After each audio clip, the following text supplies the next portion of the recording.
Academy to lead us in the Pledge of Allegiance. Thank you. Good evening, Board of Education members. Tonight, we would like to introduce you to several of our SPS students who participated in Black History Summer Academy earlier this month. We had 5 students confirmed. 3 are unable to join us this evening, but we have Charlie Ford and Carson Ford. Would you please join us, please? Thank you. So these students were among nearly 200 participants in our Black History Summer Academy. This annual event is for K-12 students and adults to learn more about the cultural impact of African American citizens and leaders in our community. Springfield Public Schools partners in this effort to celebrate the contributions of individuals of African descent in the areas of education, business, music, politics, and religion. If you are here to support these students, or you are also a participant in Black History Summer Academy, please stand so that we may honor you as well.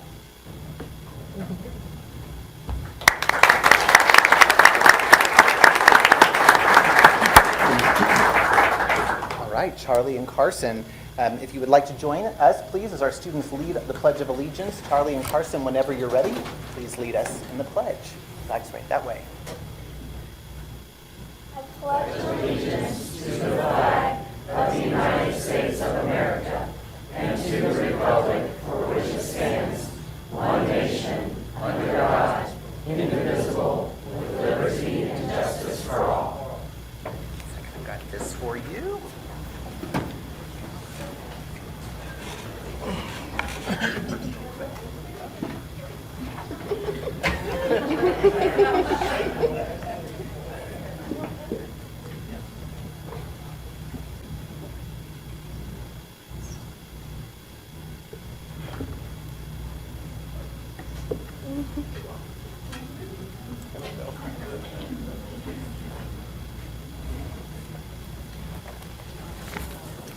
Okay, and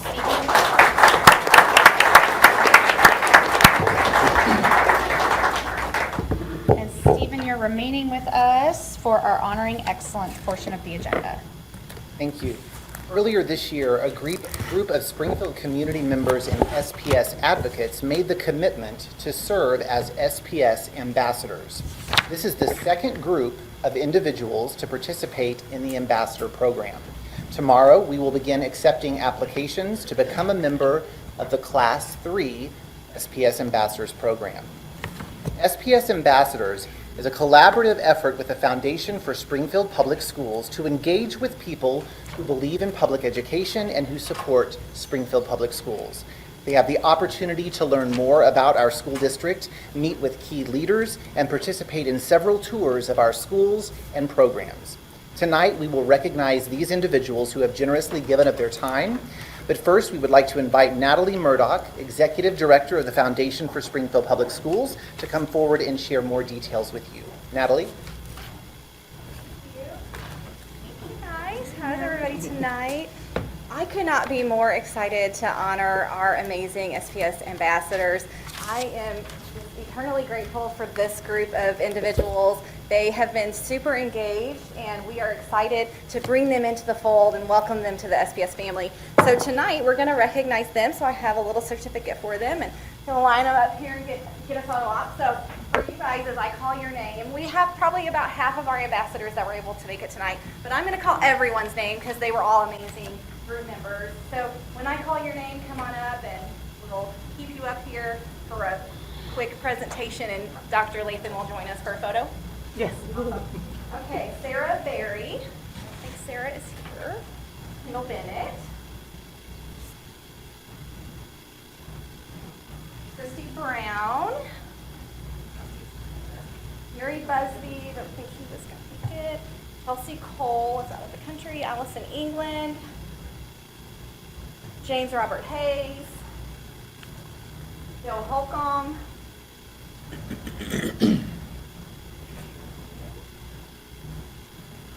Becky Clifton Hopkins.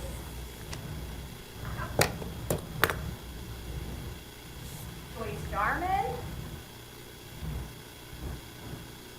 Jennifer Johnston.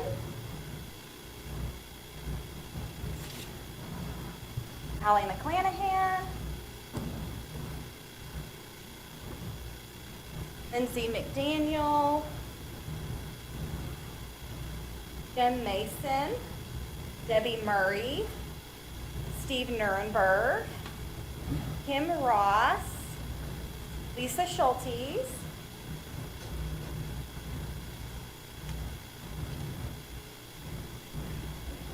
Crystal Simon, who's not here tonight, and Amy Sutton. Mike White also was not able to be here tonight, so I just want to give this group a round of applause.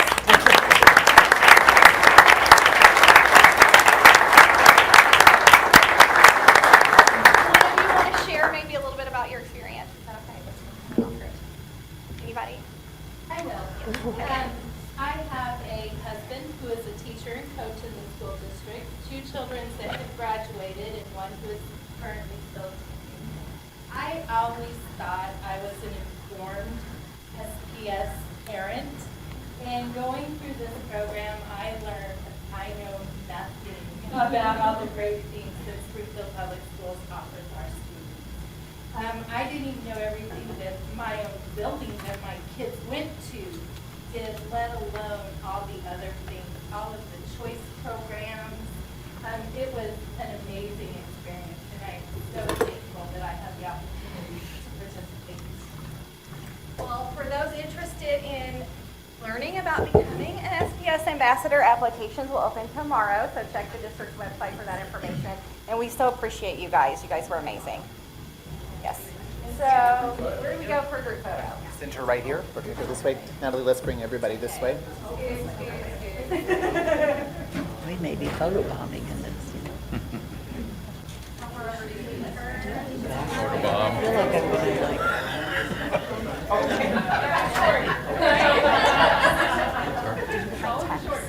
Yes, I did. You're not going to do that. Go.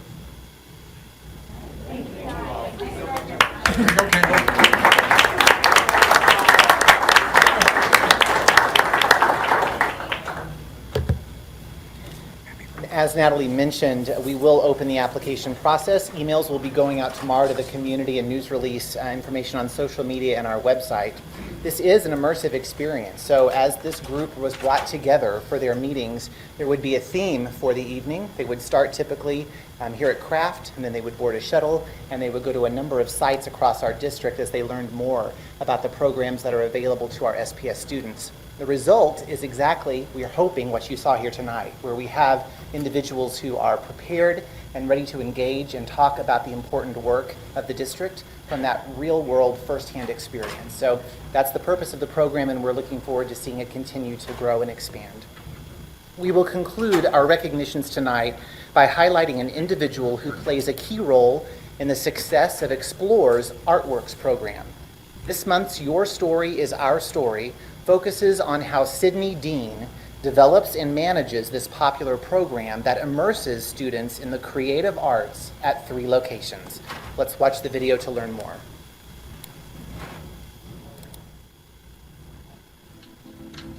My name is Sydney Dean. I am the Artworks Program Coordinator and the Site Principal for Summer Session for Artworks. Artworks is super unique. This is full immersion art. They are creating all day long. And so they have a lot of choice and autonomy in selecting what art modalities they're most interested in, whether that's miniature clay and mixed media collage, ceramics, aerial silks. They get to explore a lot of different facets of art. Over time, she transitioned from a building principal to the coordinator of Artworks. And she's done this now for 2 years. So she hires the people. She starts working with them early on in building schedules, making sure that we know which class is being offered at which time. She develops the showcase that happens during Explore at each of our buildings. So it's a pretty intense commitment, and it's got a lot of moving parts. I have always been a performer myself. I was a competitive dancer, clogger, was involved with theater. I've been a director and choreographer for musicals for the last 10 years. That's always been kind of in my wheelhouse. I find it really fulfilling to constantly see a need, support a need. So whether it's coming up with a creative master schedule to accommodate for planning periods and lunches and supervision when we don't have specials, shopping for 12 hours at Hobby Lobby with 6 shopping carts, As we were tracking down lost supplies, I loaded up 1,000 pounds of clay in my car before school on Monday to make sure we had stuff for our ceramics class. Just being open to helping wherever that may be. She is the most enthusiastic young leader I think I've ever worked with. She has that can-do attitude, is a problem solver, and a collaborator extraordinaire. It just comes naturally to her. I think that's why she's so deserving of this. So it's kind of been cool to take a step back and see that people are getting something from that it is having an impact. The program in itself, the teachers, all the work that SPS does to make sure that it all comes together. I'm just the one kind of smoothing things over.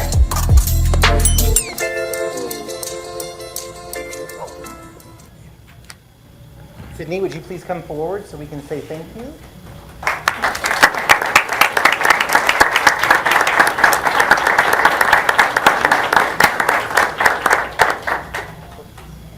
Just thank you all for the honor. It was unexpected, but very appreciated, and glad that artwork's got a chance to shine. Thank you.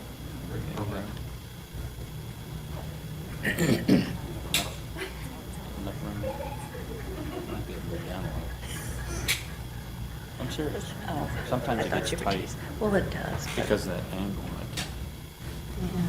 You just let me know. Okay, thank you. You bet. I could put it there too, also. Get it out of everybody's way. Thank you, though.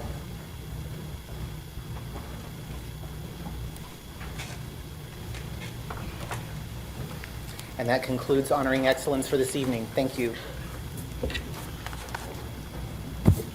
Thank you, Stephen.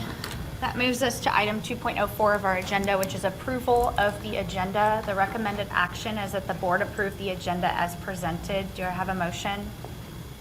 So moved. Motion from member Thomas Tate. Do I have a second?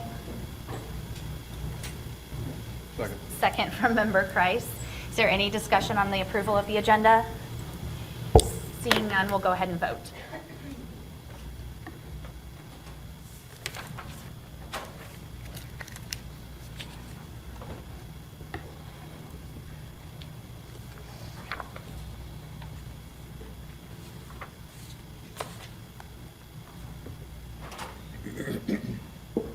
Motion carries 7-0.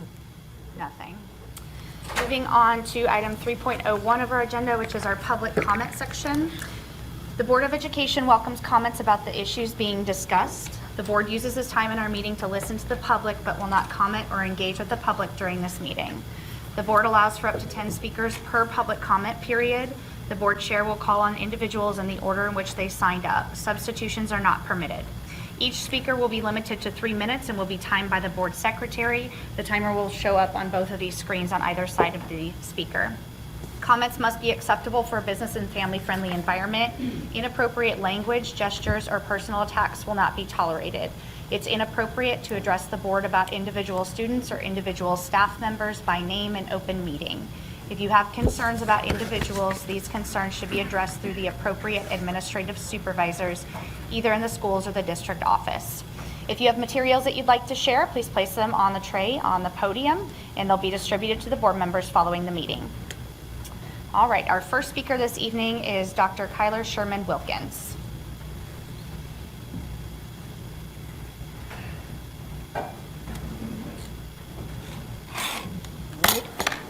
Good evening. I want to thank all the board for your service. This is a thankless job, so again, thank you for all that you do for our community. My name is Kyler Sherman Wilkins, and I'm here today to speak in favor of a statement of support for LGBTQ+ students and staff of SPS. I want to thank the countless advocates, allies, and concerned citizens who have joined this call, signed petitions, and even showed up at school board meetings, continuing to impress upon the board the importance of this statement. I would also like to thank the board member who called for a vote on this resolution during the May 16th meeting. Your actions are greatly appreciated. I want to remind the board why we are here in this moment. We are here because members of the LGBTQ community do not feel supported or safe. This year alone, we have seen 500+ anti-LGBTQ bills targeting our communities. One bill in Missouri in particular expands life-saving gender-affirming care, showing that lawmakers believe that they know what's better for trans youth than they, their family, and their doctors do. We have heard from former and current students about bullying, teasing, and mocking that they've experienced as a result of their sexual orientation or gender identity, or their loved ones' sexual orientation and gender identity. We have had board members use rhetoric like groomer and indoctrination when referring to LGBTQ folks and their issues. With all this hate, we have to imagine and realize that our LGBT students don't have the luxury of just being students. If we are concerned with their ability to learn, we have to ensure that they feel safe and supported. Now, make no illusion, a statement of support will not fix all issues. But what it will do is let students and staff know that you have their back. The statement does not call on anyone to suspend their religious beliefs or political ideology. It calls for you to simply acknowledge a vulnerable community and to affirm their right to learn in an environment free of hate and bigotry. A precedent was set when a statement of support was put out for Black and brown students. Why should queer students not receive the same support? The board was right then, and it will be right now. I'll end by saying that the board has the opportunity to join the city of Springfield in being on the right side of history. On June 5th, the city council passed in a vote from 8-1, affirming Pride Month and also affirming its support for the LGBTQ community. This is your opportunity to do the right thing. Be on the right side of history. Join the city of Springfield in calling for support of our LGBT populations. Thank you so much. Our next speaker is Ashley Quinn.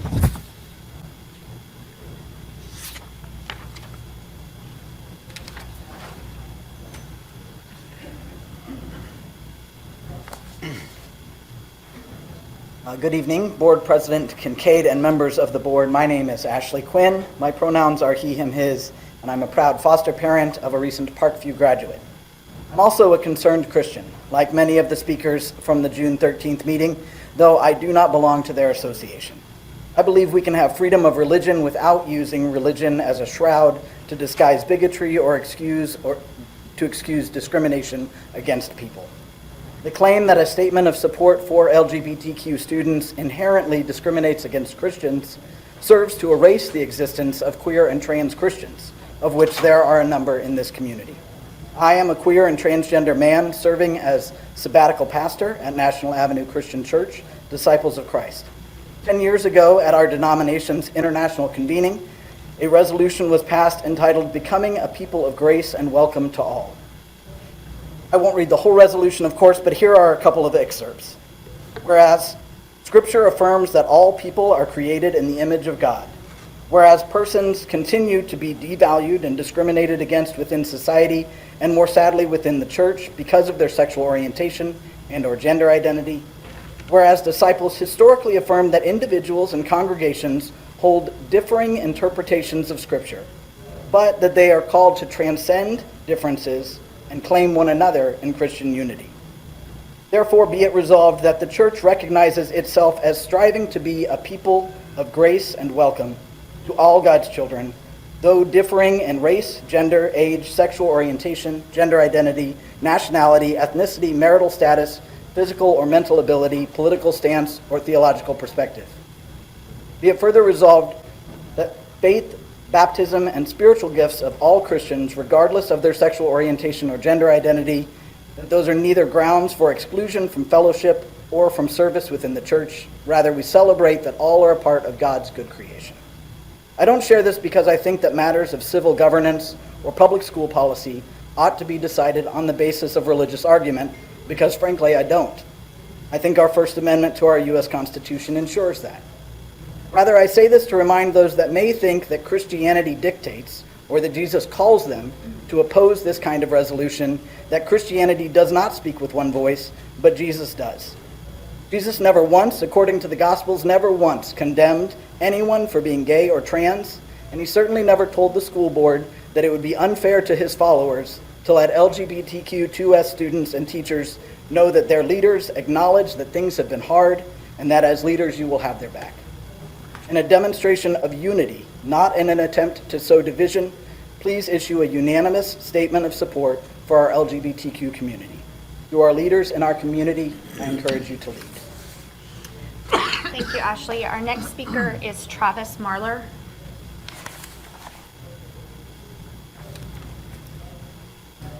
Good evening. I don't really have a good segue, so I will just dive over in. Can you hear me okay? In the United States of America, all people have the unalienable rights to life, liberty, and pursuit of happiness. A person of faith's feeling on these matters is irrelevant. When a group of people has historically experienced obstacles and violations to life, liberty, and the pursuit of happiness, as LGBTQ people have, it is the duty of public institutions to acknowledge this and stand with them. Recently, several people of faith stood before the board to oppose a resolution affirming the district's commitment to create a safer learning and working environment for LGBTQ students and staff. No doubt, there are many people of faith in the Springfield community who share in this opposition. There are also many people of faith in the Springfield community, some of whom are speaking this evening, who vocally support this resolution. I happen to agree with them in my support of a resolution. But I would like to remind the community that the duty of a public school board is to ensure the safety and success of all students in the community, and religious faith doesn't matter. When it comes to the public education of students in America, my faith doesn't matter. Opposition faith doesn't matter. The faith of board members doesn't matter. The only thing that matters are our students' rights to life, liberty, and the pursuit of happiness here within the context of public education. And as evidenced in recent years by local opposition to employment and housing protections, by public school incidents, and by recent moves in the Missouri legislature, the life, liberty, and pursuit of happiness of LGBTQ students have been and are being threatened.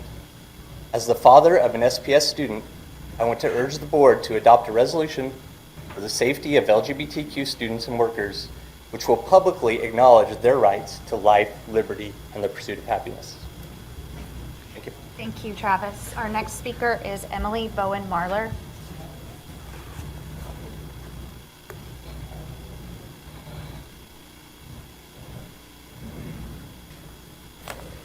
Good evening. My name is Reverend Emily Bowen Marler. I'm a minister here in Springfield and the parent of an SPS student.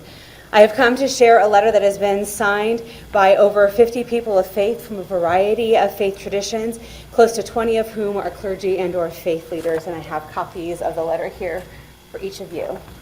Dear Springfield School Board, after watching the public comments at the last school board meeting, one would think there is a monolithic faith perspective in Springfield, Missouri when it comes to whether or not we should take steps to ensure that LGBTQ students feel safe when they come to school, that they should not fear being targeted by teachers, staff, or other students because of their sexual orientation or gender identity.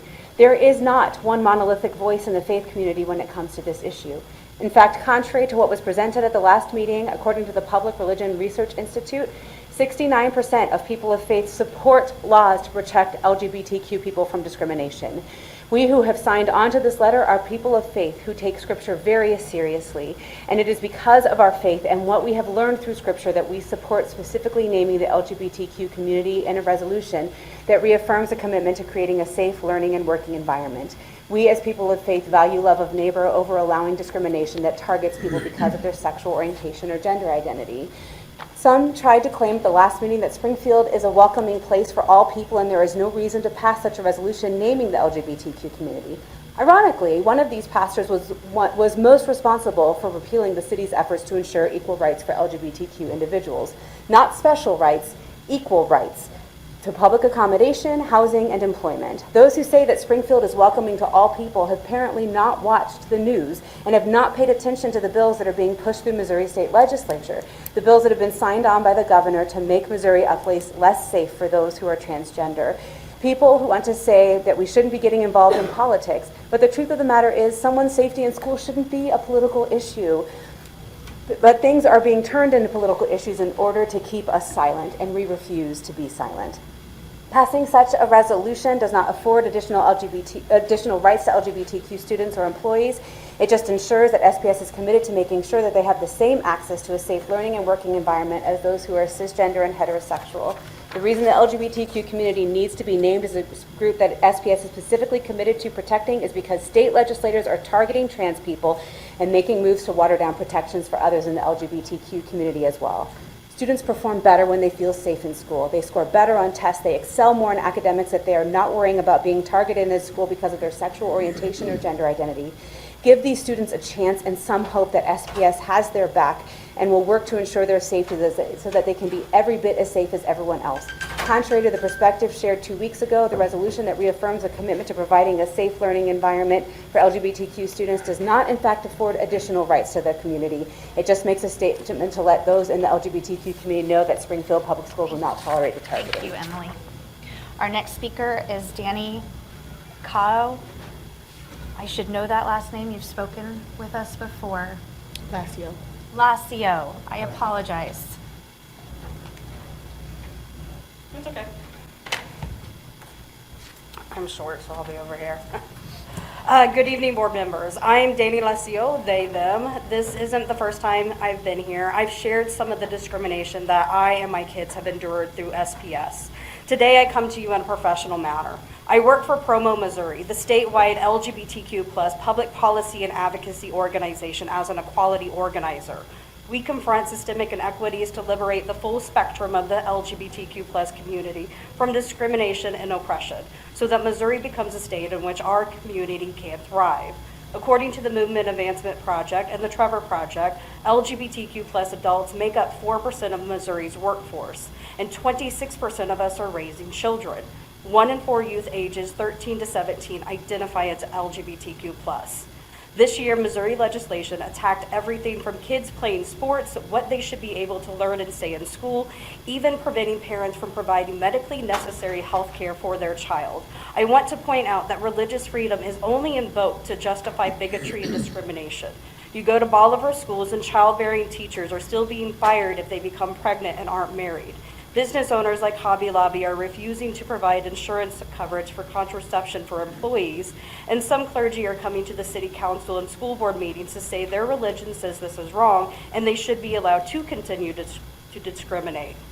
In the 1960s, we saw institutions object to laws requiring integration in restaurants because of sincerely held beliefs that God wanted the races to be separate. We saw religiously affiliated universities refuse to admit or expel students who engage in interracial dating. In those cases, we recognized that requiring integration was not about violating religious liberty. It was about fairness. If you won't listen to the voices that keep showing up asking for your support, or the hundreds that came to the Capitol weekly to testify in opposition to hate and fear, I ask you to listen to the words of our mayor, Ken McClure. On June 5th, he voted in favor of the LGBTQ+ resolution. He openly admitted it was a struggle and prayed over it, but in the end, he had moral courage and did the right thing in the face of fear. Voting for this simply means you agree that regardless of someone's sexual orientation or gender identity, they should be treated with respect. Religious freedom in America means that we all have a right to our religious beliefs, but this does not give us the right to use religion to discriminate against and impose those beliefs on others who do not share them. So I urge you to have moral courage and vote to pass this statement of support. I also encourage you to reach out to us at Promo, Missouri. We, unlike groups like Moms for Liberty or Queen City Watchdog, are truly nonpartisan. We are advocating for all LGBTQ+ Missourians and their right to live fully and thrive.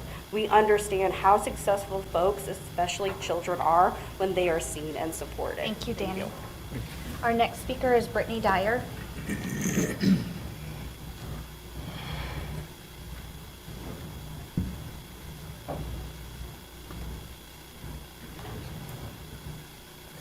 Hello, board members.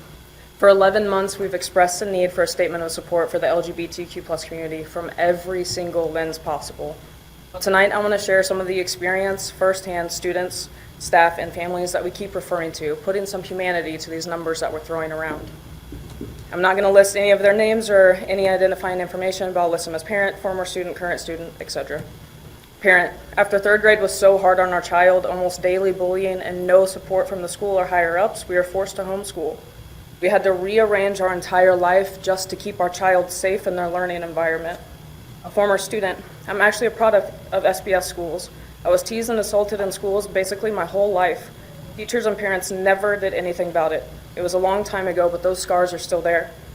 Parent, my son is starting middle school in the fall, and I'm honestly terrified to send him. I don't know how to protect him, and that's my main goal as a parent. Former student, if there was support in SBS when I was a kid, maybe I wouldn't have been so scared to be myself for so many years. Maybe I wouldn't have tried to take my life as an adult because I got the support I needed as a child, even if I did not receive it at home. Former student, I didn't come out until I was out of high school. There's many reasons for that. What I can say is I did notice there wasn't any support for the LGBTQ plus community in schools. Some teachers were supportive, but they were the minority. A lot of kids felt singled out for being different. A statement of support for the community would have shown them and me that this is a safe space, especially if it was followed through with positive actions and actual repercussions for staff and students that act against queer students. Current teacher. I'm a teacher in the district, and I identify as part of the LGBTQIA plus community. I am so afraid that I will get fired for being open about who I am. But thank you for standing up for those of us that are too scared because of retaliation. Former student. I was suspended for 10 days because I wasn't very ladylike. I was thrown down the stairs. My clothes were covered in paint. Kids told the teacher I was suicidal when I was not, so every time I left the classroom, she forced them to give me affirmations, which just further isolated me. Part of the school system scared me into being in the closet because I was not accepted or even tolerated for that matter. Current teacher. SBS neutrality is loud, and it makes teachers nervous to stand up for LGBTQ plus students because the district is not. And even though LGBTQ plus students are listed as under-resourced and underrepresented under the Student Access and Opportunity, formerly the Equity and Diversity, there are no resources available or sent out to the teachers in June. There are resources, however, sent out to every other listed group throughout their months. If the district thinks they're throwing a safety tow line, they are not. Their silence is siding with the oppressor, and it's gotten increasingly louder every year. SBS third grader, I just want to be safe at school. Thank you. Thank you, Brittany. Our next speaker is Tim Fleener.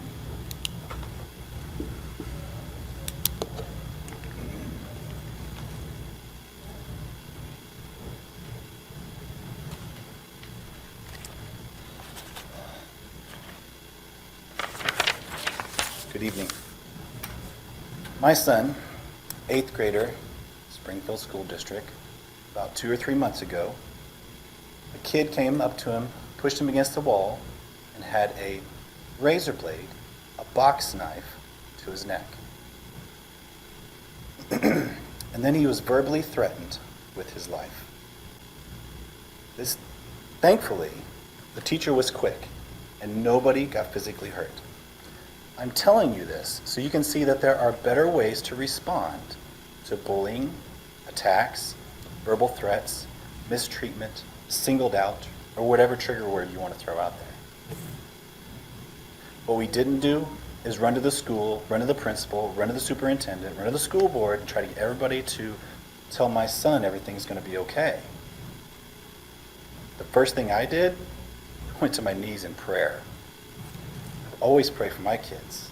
The first thing I did was pray for this other kid. Why pray? Because it works. It really works. You're raising our kids to make a difference in those around them. You will be a much happier person if you stop focusing on yourself and put the focus on those around you. And this is how we handle it with our children. We help my son and put his focus on the other kid, to love and to forgive the other kid. And guess what? It also works. It works really good. After about 2 weeks, I asked my son how things were going with this other kid at school.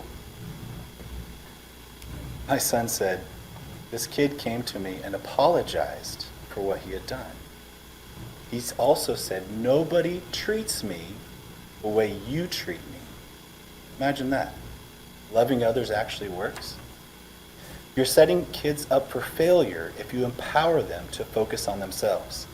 You're setting up teachers for failure if you force them to teach kids to focus on themselves. But this whole affirmation or support of a single group is even worse. It not only teaches kids to focus on themselves, but it empowers them to make others talk about them in a certain way. Focusing on yourself will lead to more anxiety, depression, friendless, but pouring your life into others with proper love and forgiveness will bring joy, peace, and true happiness. There's a bill sitting on the governor's desk by Senator May, a Democrat, to allow schools to bring the Bible back in social studies. We should be talking about that, not reversing what we teach our kids before they even go to school. Thank you. Thank you, Tim. Our next speaker is Jenny Norton.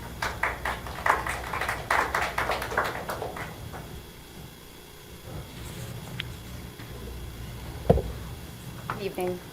I first want to start by saying thank you. As somebody who's worked in education for nearly 20 years, I know how difficult this job is. I know that you have your plate full today. You're making a lot of big decisions, and I just want to say thank you for your time, for your effort. I know I've spoken here many times, and I appreciate the attention and the support that you've given. I heard you several meetings ago when you said that we're listening to you, and that even though we're not saying things, that doesn't mean we're not hearing you. But today, I think, is a day where we're actually taking action. I wanted to start by talking to you about something from a book that I read recently called Turn the World Inside Out, The Emergence of Nurturance Culture. And it states that we have a cultural issue with telling the difference between when we've caused harm and when we've been harmed. And the reason for that is because the feeling feels the same. So it's really hard to tell that. And that is actually the root of divisiveness in our country. And that if we can find a way to be on the same page where we're all on the same team against an issue, that in a way can be an antidote to the us versus them narrative that we are seeing today and throughout the country. This isn't normal outside of this room as well. I actually think that you already have tools in place that you've been using that you can utilize for your decision making today. And I'd like to point that out to you and see if there's a nugget of information in there that you can grasp onto that might speak with you. Last school board meeting, you shared assessment data. It was great. I was riveted. I actually made an assignment for my students. Anyway, it's a whole other thing, but I'm very excited about it. But here's a couple things that I heard. When we were talking about assessment data, we were talking about how it's meaningless without action, and that it's important to have adaptability, and that that's essential for relationship building, and that the method that it sounds like this district has been using is an instructional agility. Now, I know as an educator, I've been doing this before they called it that. It's a pivot, right? You get data, and then you're like, what do I need to do with this information? You use that data to make different decisions. I saw your administrators, and I'm just letting you know you're doing a good job. I saw your administrators stand up here and talk to you about how they looked at data in groups with their community, and then they would use that to pivot and make decisions for instructional practices to get effective outcomes.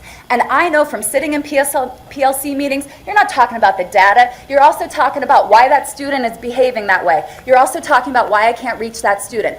All of those things are happening. What you're not doing is being the arbiter of whether or not that student deserves those resources or those care. You're just talking about what is it that they need and how are we going to get it to them. And that's what's happening today. You have the opportunity to work together as a team and to think about how can we actually resource these students. If there were Nazis showing up to events for your children, I would want them to receive extra resources. But right now, that's the LGBTQ population, and we need your help. I really appreciate you. Thank you. Thank you, Jenny. Our next speaker is Carmen Raylanu. I know I did not pronounce that correctly. My name is Carmen Raylanu, and I would like to start off by saying I have a 5-year-old who I don't feel comfortable sending to public school in Springfield in its current state. It is a shame that with all the very real issues this district faces, you're considering prioritizing the statement of support for a group that already is protected by current existing policy. It is neither your obligation nor your right to affirm the sexual identities of students and staff, and it certainly isn't the student's duty to affirm the identity and sexuality of staff. It is an infringement on parental rights for you to encourage this behavior. The LGBTQ community is not excluded from the existing policies against any form of harassment and bullying. There are already protections and rights in place for all people. Title 11 protects the students, and Title 7 and 9 of the Civil Rights Act protects the staff. The statement of support is essentially saying that the LGBTQ community deserves more support than anyone else, and it gives them superiority. That is not the duty of the tax-funded school board and public school system, and it is not hateful nor transphobic to desire an educational environment for children that is free of sexual and gender ideology. The West used to be a beacon of knowledge and education, and Now we are the laughingstock because instead of trying to correct the staffing shortages and declining education, we hyperfixate on these issues that are divisive and at their core they're not educational. According to letsgolearn.com, U.S. students not only test poorly in math, but the U.S. does poorly compared to other countries in teaching math. For example, the average fourth grader in the U.S. is expected to know about 40% of what he or she needs to know to succeed. This compares to 70% in France, 80% in South Korea, and 90% in New Zealand. The NAEP routinely shows that only 1/3 of U.S. eighth graders are proficient in math. The U.S. also ranks below average in science and reading on a global scale. Yet the U.S. public school system continues to go down this path of pushing gender ideologies, and it's pushing it on students who need to be focusing on academics in the classroom. The public education system is letting our nation's students down. Simply put, the resolution states the desire to be more inclusive, but you are not currently excluding the queer community, and I don't care for my children to feel affirmed at school because it is my duty to affirm them. I don't pay taxes for the school to be inclusive, I pay taxes for academic education. Academics should be the priority of the staff and students. Leave the gender-affirming sexuality education to the parents where the rights belong. And I would also like to say that we're on a slippery slope as a culture, as a society. It's whether you like to admit it or not, it's a slippery slope, and eventually it becomes a cliff that you fall off. And when the pendulum swings this far left, it's going to come swinging right back. And it's a scary, scary notion, and it's happened in history time and time again. And I would just like to say that we need to be wise in how we educate children. They need to be prioritized, the foundations of education and academics need to be prioritized. These gender ideologies just simply do not have a place in the classroom if we want a cohesive, united future for our children. Thank you. Thank you, Carmen. Our next speaker is Manuel Gonzalez.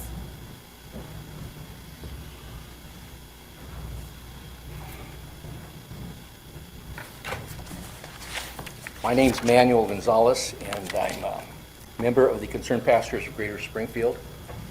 And I am going to let you know that the documentation for everything I'm about to say is in that tray.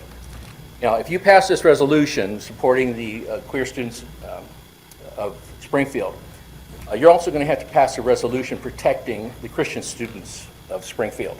And I'm going to read to you the resolution, the end of the resolution that I have prepared. Resolved, the Springfield R through 12 Board of Education on this day, whatever that would be, of month and year, whatever that would be, hereby expresses dedication to enforcing established policies which prohibit discrimination, harassment, and bullying on the basis of religion, and promises continued protection of free speech in collaboration with Christian community groups to listen, take action, and improve the culture of religious freedom in all our schools as for Title IX enforced by the Office of Civil Rights. And that is stapled to the resolution I've included here. You do it for them, you got to do it for us. Now, it seems to me after listening to the terrible stories of abuse of LGBTQ kids that there's plenty of blame to go around. Here is a summary of an article that cites a study from the Department of Justice and the American Journal of Men's Health. Very, very quickly, domestic violence occurred at more than twice the rate in lesbian or gay relationships when contrasted with straight relationships. In other words, violence is no stranger to the gay community. Also, another study, again, this is from the American Journal of Men's Health, almost half of gay men abuse their partners. Now, this is a picture of a lady I've taken off of YouTube. I don't know her name, her whole name, but her name is Amber. Very, very intelligent lady, very well spoken. She's a lesbian. And she says that she had to come out of 2 or 3 lesbian relationships because of the violence. Okay, that's not enough. I was in California during the whole deal with Prop 8. A person in my church had her car keyed and her sign supporting Prop 8 torn out. And churches all up and down the state of California were vandalized and filthy things were said and spray painted on them. And then there's Riley Gaines, who's been who's standing up for the right of women, and she is kidnapped and violently treated by some transgender activists. And then finally, there is that monster, that transgender monster, who took 2 rifles and butchered 3 babies and their teachers in a Christian school Thank you, in Manuel. Your Tennessee. time has elapsed. That concludes our public comment portion of our agenda. We're moving on to our consent agenda. A board member requested that the 23-24 budget be removed from our consent agenda. That item has been removed and added as agenda item 11.01. The remaining consent agenda items are 4.01 through 7.01. These items were provided to us prior to our June 14th study session. The boards had an opportunity to ask questions and provide feedback. The recommended action at this time is that the board approve consent agenda items 4.01 through 7.01. Do I have a motion? So moved. Motion from member Thomas Tate. Do I have a second? Second. Second from member Makowski. Any discussion? Seeing none, we will vote on our consent agenda items 4.01 through 7.01.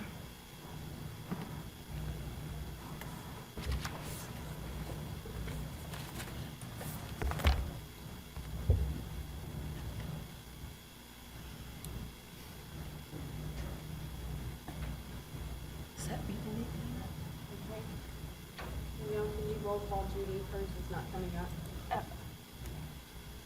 Judy, can you do a verbal vote? Aye. Aye. Do I need to lock out of that here? But everyone else? Motion carries 7-0 on the consent agenda items.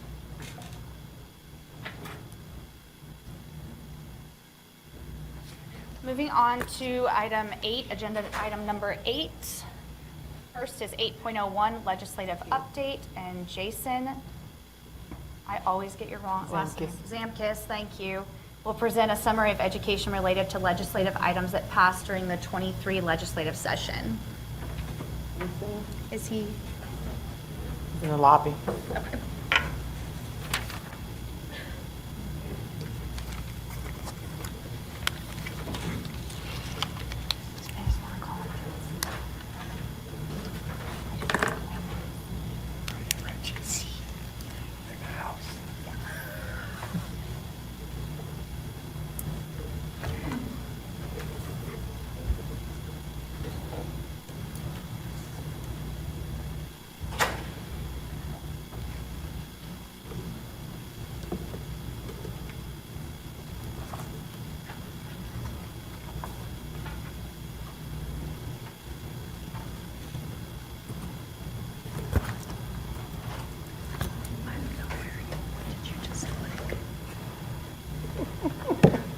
I didn't click anything. Okay. You just click something.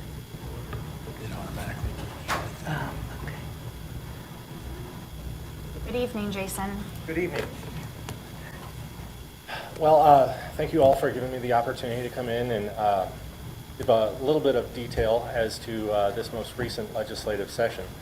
In a nutshell, it was probably one of the best legislative sessions for public education that I've seen in some time, especially when you take into context the number of bills that were filed that would adversely impact public education, not just SPS, but statewide. Given what we were facing and what ultimately landed on the governor's desk, I again, just couldn't be more impressed with how well public education ultimately fared in the end. This year there were 2,249 pieces of legislation that were filed combined between the House and Senate. Of that, 41 bills made it to the governor's desk. And that's not counting the 20 appropriations bills. So if you do the rough math, it's a little less than a 2% success rate. That having been said, there were a number of legislative proposals that SPS specifically had an impact on and was able to improve the ultimate end product. One of those would be Senate Bill 75 that was sponsored by Senator Rusty Black. Senator Black is a former educator himself. He was keenly interested in trying to address the teacher shortage and educational employee shortage throughout the state. And to do so, he wanted to adjust the amount of income that a retired teacher could actually earn in a school setting to try to lure them back into that school environment and fill some of those gaps. When he originally introduced that bill, he used a federal Social Security maximum benefit term that it was an incremental increase, but in talking with Dr. Mulford and other SPS staff, based on SPS wage rates, really wasn't going to do anything to address the shortages that we're experiencing here in Springfield. So I set a meeting with Senator Black and worked with PSRS to try to up that in a way that was both fiscally responsible so that it wouldn't upset the balance of the retirement system statewide, but it would also have the desired result of actually drawing people back into the workforce in public education. In addition to that, there were a number of bills that, for a variety of different reasons, that would have actually placed undue burdens upon public education, exposed them to potential litigation costs and things of that sort, most notably Senate Bill 4, Senator Koenig's Parents' Bill of Rights. That bill was teed up. It had crossed chambers really early in the process. It was sitting in the House. The House had concluded their work on the floor, and it was referred to the Fiscal Review Committee.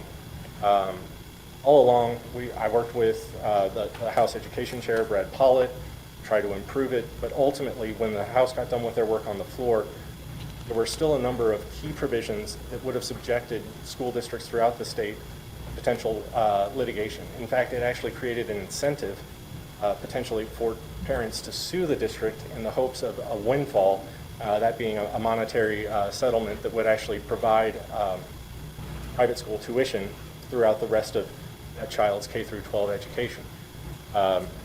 Understanding that this was going to create a significant burden on SPS and public schools, I went to the Fiscal Review Chair, that's where the bill was referred after the House work was done, and kind of walked him through some of the, I wouldn't even say they were unintended consequences. I think some of this was well known and actually intentional. And he shared the concern that this was not the right direction for public education, and for that reason refused to let the bill out of committee. I think he sat on it for 3 weeks, actually, and then ultimately the Senate couldn't really function well together, found themselves in a protracted filibuster for the last 2 weeks of session, and ultimately that bill, as well as many other harmful bills, failed to pass. But on the high note, I think one thing that the legislature can definitely tout as a success was their work in the appropriations process. There were a number of really great investments the legislature made through that process, including fully funding the foundation formula, the transportation categorical.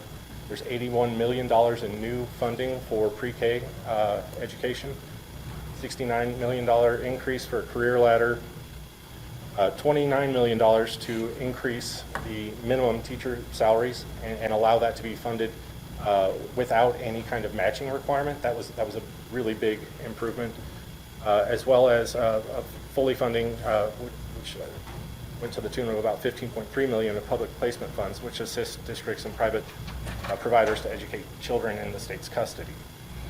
So with all that being said, I know you guys have a pretty heavy agenda tonight. I'd be happy to open it up to any questions that you might have and go from there. Thank you, Jason. Are there any questions from board members or comments?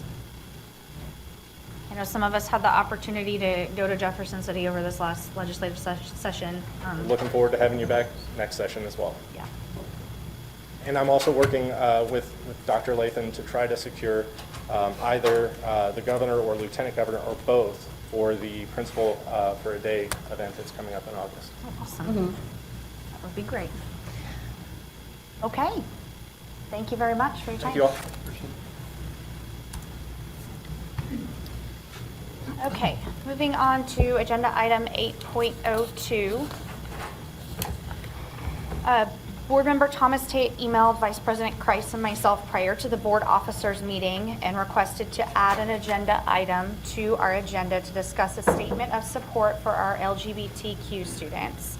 Earlier this evening, of course, the board approved that agenda, including this item. So member Thomas Tate, you have the floor to begin the discussion.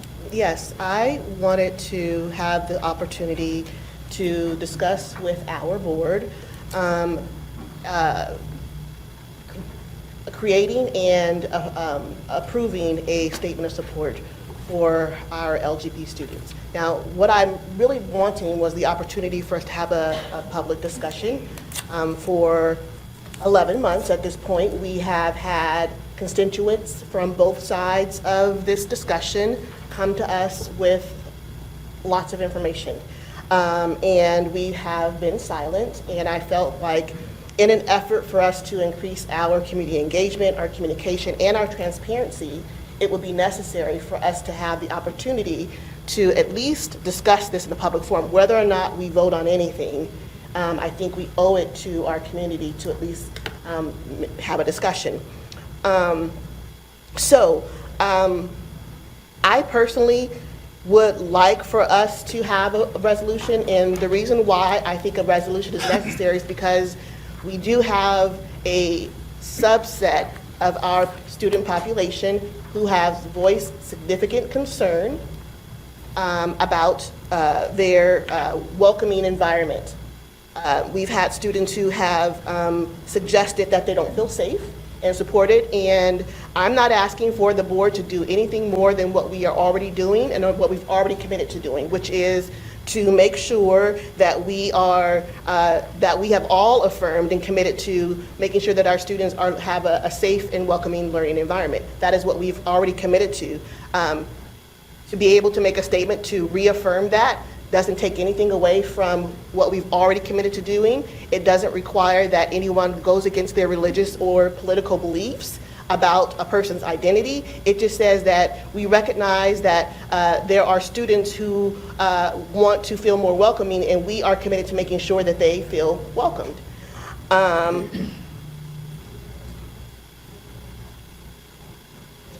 guess, I just want to say that I was with a 4-year-old a couple of days ago, and she had a little plastic fake camera. It's a little square triangle, rectangle thing, and she wanted to take some fake pictures.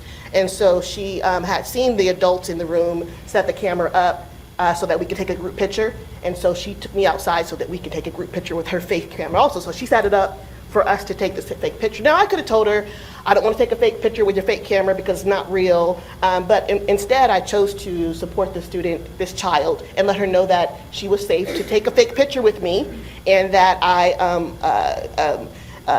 was willing to let her do this because it didn't hurt her, it didn't hurt me, and there's even evidence to support that supporting children's imaginative play is beneficial to their learning. I think what I want to say is that I recognize that there's, when students feel safe, they are more willing to learn, and they're more able to learn. And I want to make sure that we are ensuring that, which we are already committed to in our policies. And so I think all I'm asking for this is for our board to at least be willing to reaffirm. Now, I heard from public comment saying that if we do it for one group, then we do it for another. And personally, I don't have a problem with that. If we have a group of students who feels like they want to know, they want to get reaffirming from us that we are committed to making sure that they have a safe and welcoming environment, then let's do it, because it doesn't take anything away from us to do that. It doesn't cost us anything to tell the students that we care about you and we want to make sure that you feel safe in our schools. And we're committed to that already, and we will continue to be committed to that. Now, the statement that was provided to us by the community is not one that I'm pushing for us to use. It was given to us as a draft and was even told to us that, we can use it as a starting point. I would love for this board to have the opportunity to work with our board president and vice president to create a statement that we can agree on, and could even be a template for how we voice our concerns for students in the future who may want to have us reaffirm their support, because it doesn't cost us anything to let students know that this board is absolutely committed to assuring that everyone is feeling safe and welcome. Thank you. Are there other board comments? I have a comment, if I may. Yes.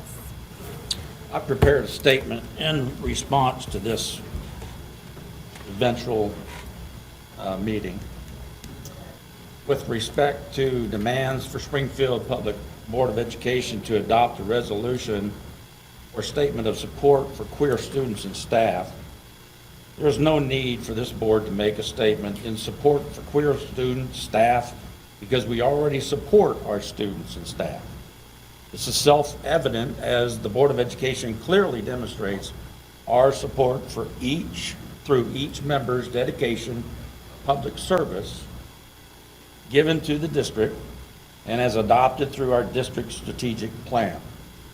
Our board has demonstrated day in and day out that all students and staff are first and foremost our top priority. We are unified in this effort. Anyone suggesting otherwise, as this resolution implies, would be intellectually dishonest and serves no other purpose other than an attempt to drive a narrative with a hidden agenda. This is alarming to me. In retrospect, I recall Tyler Sherman Wilkins calling board members names and throwing racial epithets such as racist, homophobic, transphobic, bigot, dumb, absurd, asinine, heteronormative, trans-erasing, hateful, white supremacist, divisive, cruel, disingenuous, dangerous, and ignorant. This man works for Missouri State University and is a member of the NAACP. Mr. Wilkins continues to attach these organizations to his activism, which leads our community to believe that MSU and the NAACP supports vitriol and disdain for this board and our district. I recall another supporter of this resolution, Cheryl Nearly Clay, a member of the Springfield's NAACP, engaging in gaslighting by sharing a Facebook post asserting 2 new board members have a target on the backs of Superintendent Lathan and Garcia Pusateri. Ms. Clay had no basis of this claim. It is factually inaccurate and a clear attempt to discredit 2 members of this board. Ms. Clay acted irresponsibly by attempting to stoke racial tensions. She promoted an agenda of division and deliberately moved to assassinate the character of 2 board members. In addition, and most recently, a Glendale High School teacher resigned following the use of a racial slur with students. Following that incident, Ms. Clay immediately took to social media and engaged in a racial slur herself by calling the teacher a lily white behind. This is racist, it's deliberate, it's divisive, and irresponsible. Ladies and gentlemen, this is activism inciting division and nothing more than political grandstanding. As a member of this prestigious board, I'm not here to push forward an agenda of sexual identity, GLOW, Jelson, Rainbow Clubs, MAGA groups, Pride, NRA, NAACP, or any other group or faction. This resolution is nothing more than a distraction for our school system. I see 4 walls, and within those 4 walls are Springfield Public Schools. SPS is charged to teach reading, writing, math, science, geography, and such. Should anything penetrate those walls and inhibit our ability to achieve what we are charged to do, then it must be this board's responsibility to stop these disruptive forces. It is our mission to be committed in providing high-quality academic opportunities and our vision to equip each student with an education to achieve their highest potential as engaged contributors to society.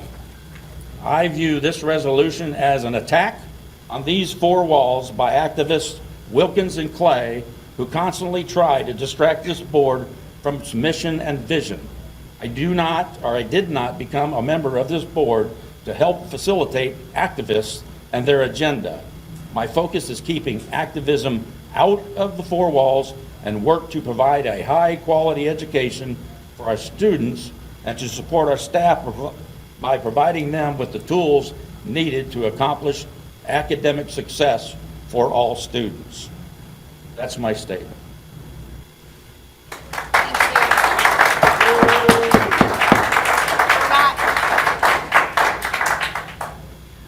We are having a business meeting right now, and any further disruption, I will have all of you leave.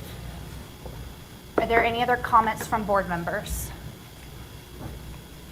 Now, last fall, we worked hard to write a strategic plan, which included a mission that reads, SPS is committed to the well-being of each student by providing high-quality academic opportunities. All students should be able to learn in environments in which discrimination, harassment, and bullying are prohibited. Discrimination, harassment, and bullying should not be tolerated at any school for any student, period. What I support and committed to is that SPS should be a safe, positive environment for all students, regardless of their sexual orientation, gender identity, religious beliefs, ethnicity, disability, socioeconomic status, or any other defining characteristic, ability, or skill set. Thank you. Any other comments from board members? If there are no other, I certainly will. I don't know if anyone else will. Marion has her hand raised. Okay.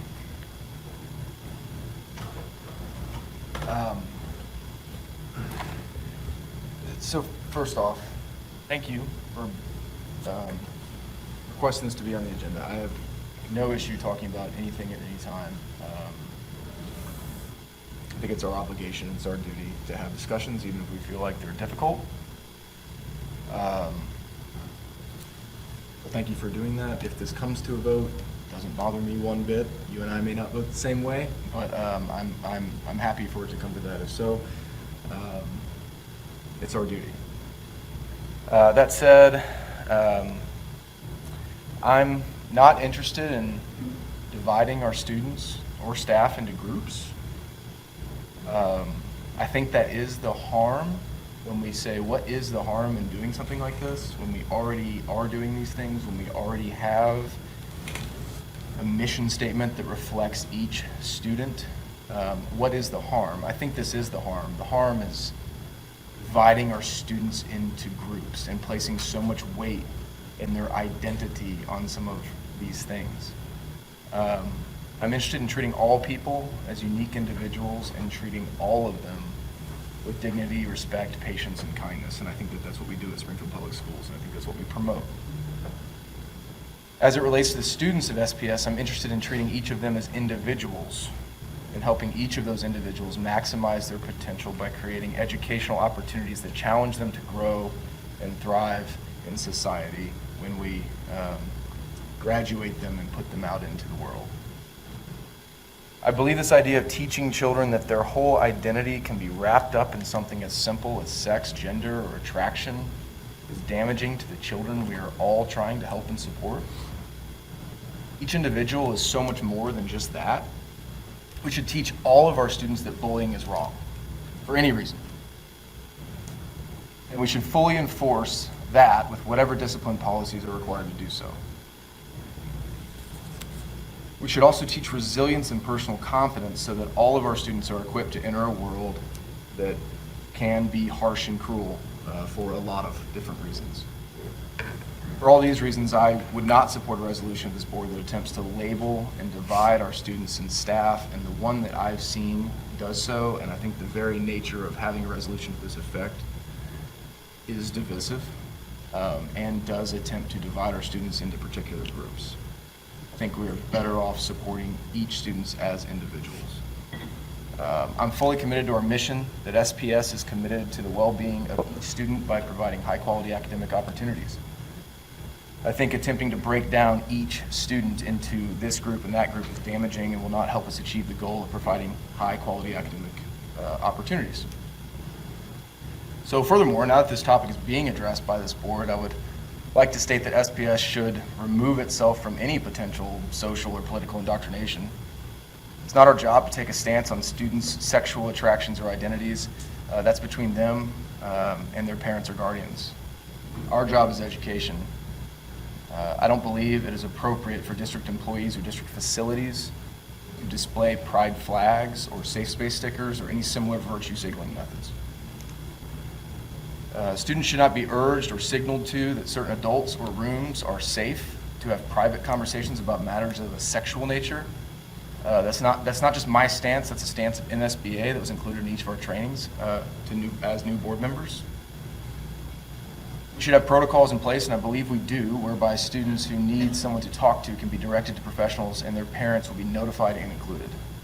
I hope a majority of this board can support policies or practices that show that all of our schools are safe for each of our students and staff, and I believe we do that by removing safe space stickers and pride flags that have become a distraction in many of our buildings. Thank you. Member Mohammed Khani, did I see that you had your hand raised? Yeah, sorry, I was trying to unmute myself. No worries. Can you hear me? Yes. Was that a yes? Yes. Okay. Let me preface this by saying that I essentially agree with all of the board members that have spoken before me. But I'm going to make my comments the way I view this. So I'm very disappointed that our board is discussing the gender and sexual identities of other people's children. As the only physician on this board, I have to say I never imagined that one day I'd be asked to engage in a discussion with other adults about the sexual preferences of children that have been placed in our charge. But this is the cultural shift we are confronting. This cultural shift that we've encountered, paradoxically, is the devaluation of education. The component of it is this permeation of gender and sexual ideology into the schoolyard under the fallacy of mental health. With this camouflage, the sexualization of children has been normalized, and queer ideology has permeated every facet of K-12 education. I see it in our curriculum and curriculum resources. It's pushed by vendors and organizations, whether they be commercial or nonprofit, and it is regrettably now a dogma in the training of teachers and counselors at large, as evident in those organizations. My assessment is in no way does it diminish the struggles of our students. I would like nothing more than to discuss the well-being of our students. I also think that if we want to address their health and safety, we have to step up and acknowledge the role that we've played in the increase of negative emotions in our students and the changes in their educational environment. We have to talk about the ill effects of technology overuse propagated by our district, the rampant use of their personal devices to access social media and cyberbullying during the school day, the inconsistent enforcement of discipline. We have to deal with the drugs in our schools and the fallout from our COVID policies. In these last 2 years that I've been on the board, I've asked the board president and the superintendent to add items to the agenda relating to technology and COVID policies, and most recently, discipline. Never as a budgetary item or a district presentation, but as a general item of discussion, such as we are having tonight, for the board to consider and guide direction. When these topics have ultimately made it onto the agenda, they've been instances, in my opinion, of the tail wagging the dog. And so now tonight, we sit here, Rome is burning, and we're going to talk about the impact of the gender and the sexual desires of our students on their schooling. Students who are overwhelmingly minors. I absolutely, like all of you, believe in protecting and cherishing every student, but I think we need to step back and think this resolution through. I empathize with the LGBTQ community, but this resolution will not have the intended effect. Yes, we absolutely need to prohibit discrimination, harassment, and bullying on all accounts and in all instances, but we do that by enforcing policies and addressing the issues that plague us, and I've listed some of these, I've alluded to them, not by just issuing a resolution and think, oh, well, check that box off, problem solved. I'm going to reiterate, I think our discussions need to be centered on education through how we allocate resources, how we attract and empower the best talent, and then we support them with top-notch curriculum and recruit them effective policies, and we enforce these policies. I believe that the 8 of us are here with the same goal, to advance the academic achievement of our students. And sometimes we have different ideas on how to get there. And these differences have always been a source of strength. I'm feeling a little shaky now. I question my confidence in our ability, this body's ability to fulfill its governing mission. And I just want to end by repeating our mission, and I know it's been said already. Springfield Public Schools is committed to the well-being of each student by providing high-quality academic opportunities. Period. Thank you.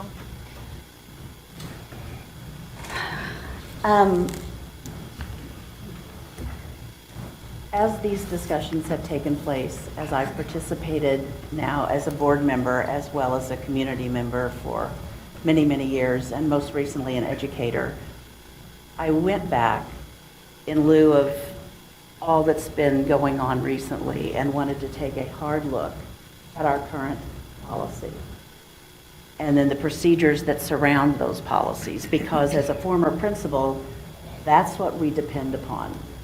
That's how we're guided. It's the policy. It's the student handbook.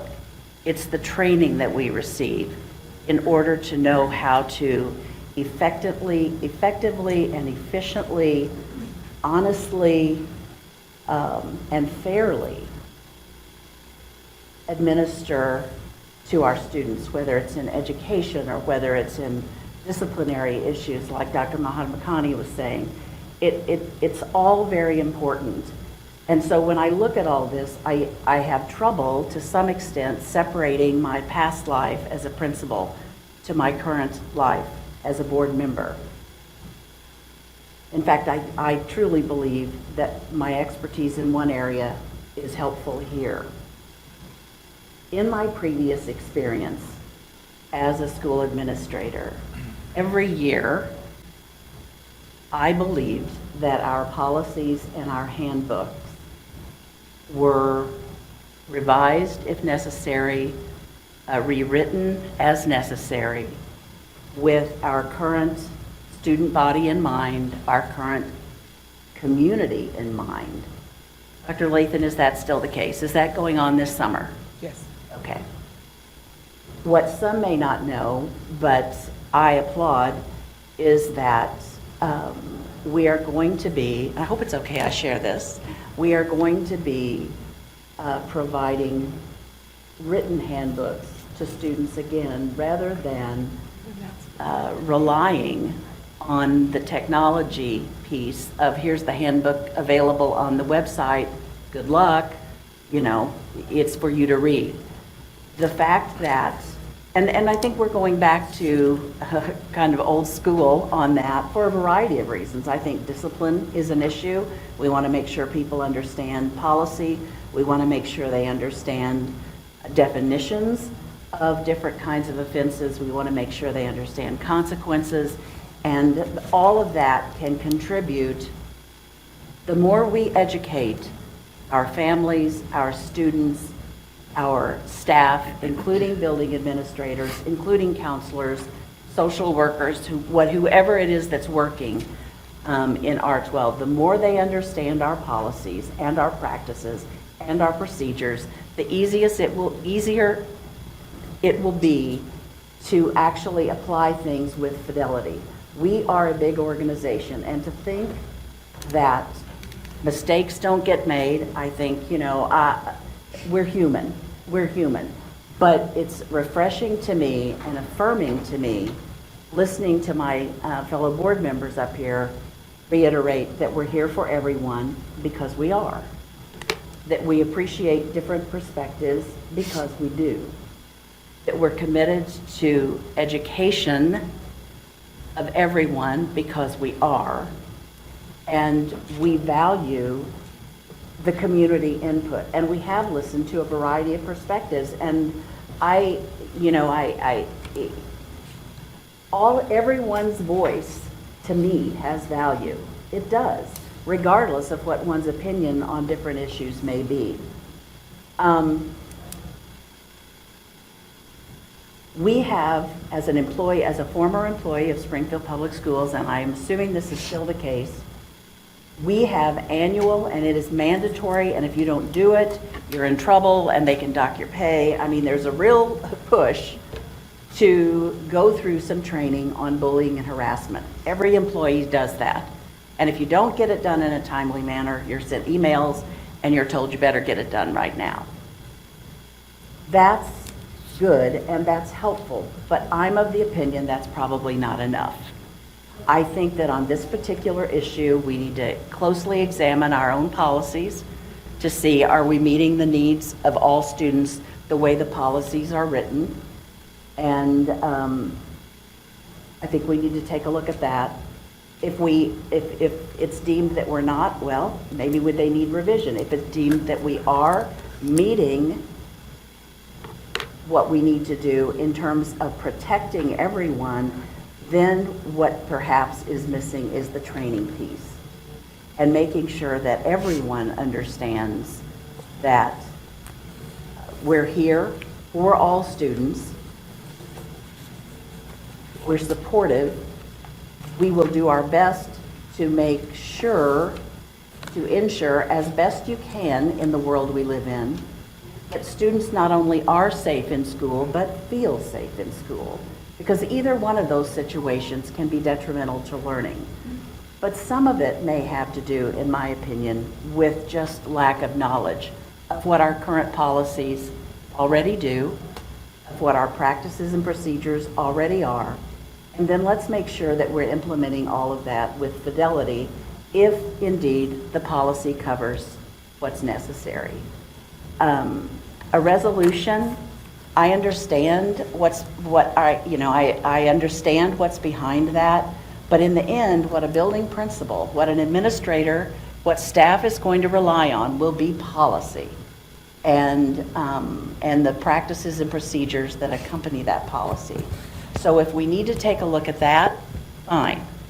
But a resolution in and of itself really doesn't, it won't provide the guidance that school administrators need, that teachers need in order to really carry out our mission of educating everyone in a manner that protects everyone. I would go so far as a reading teacher, and again, that's who I am, I would go so far as to say our handbook not only needs to be printed and provided and signed for by families, but the handbook needs to be taught so that people know how to use it. If you look at our student handbook, it's full of policy, it's hard to read, sometimes it's difficult to navigate. So let's do our best. I mean, I don't have a better format for it, I'm not a publisher. But on the other hand, I know as a reading teacher that we can teach the structure of that book so that people know how to use it. Information is power. When they have the information, when they understand the protections in place, perhaps that will help in terms of feelings of safety. If we need to look at policy, let's do that. A resolution, it doesn't provide the guidance out to the administrators to really carry on our mission and what we're trying to do. It doesn't give them the guidance that they need. They need concrete training and to understand completely the policies that we either have or that we have revised. Thank you. Okay, before we circle back around, I'm going to take an opportunity to make a few comments. And thank you to Board Member Thomas Tate for bringing this so that we can have this discussion. And I know that our mission, going back to our mission, is that we are committed to the well-being of each student. I think multiple board members discussed that, our mission this evening. And it's by providing quality academic opportunities. And that includes a safe and welcoming environment. Our schools are not in a vacuum, and I think anybody who's ever worked anywhere with coworkers or been in management knows that just like your employees are not in a vacuum, they've got things going on in their lives, and something minor or major, could really affect that employee's performance. The same is true with a student who's attending our schools each and every day. So to just be blinded by that and ask them to sit down and take a test without acknowledging other things that are going on in their lives is going to lead to lower academic achievement. Every single one of our 24,468 students deserve a quality education so that they can graduate with the skills and knowledge that they need to succeed as adults in our community. We welcome and support each one of these students into our schools. And that's a lot of students, and they're all going to come to us with different qualities. One of the 4 priorities in our strategic plan is success-ready students. Within that priority, our district and this board committed to examining processes that remove barriers and provide access in order to maximize educational impact. We also committed in our strategic plan to ensure that Springfield Public Schools is a welcoming and inclusive district. We have committed to that, and we committed to that by passing our strategic plan. I hope everyone in this room and on this board knows that bullying and harassment in any form leads to lower academic achievement and less engagement in school.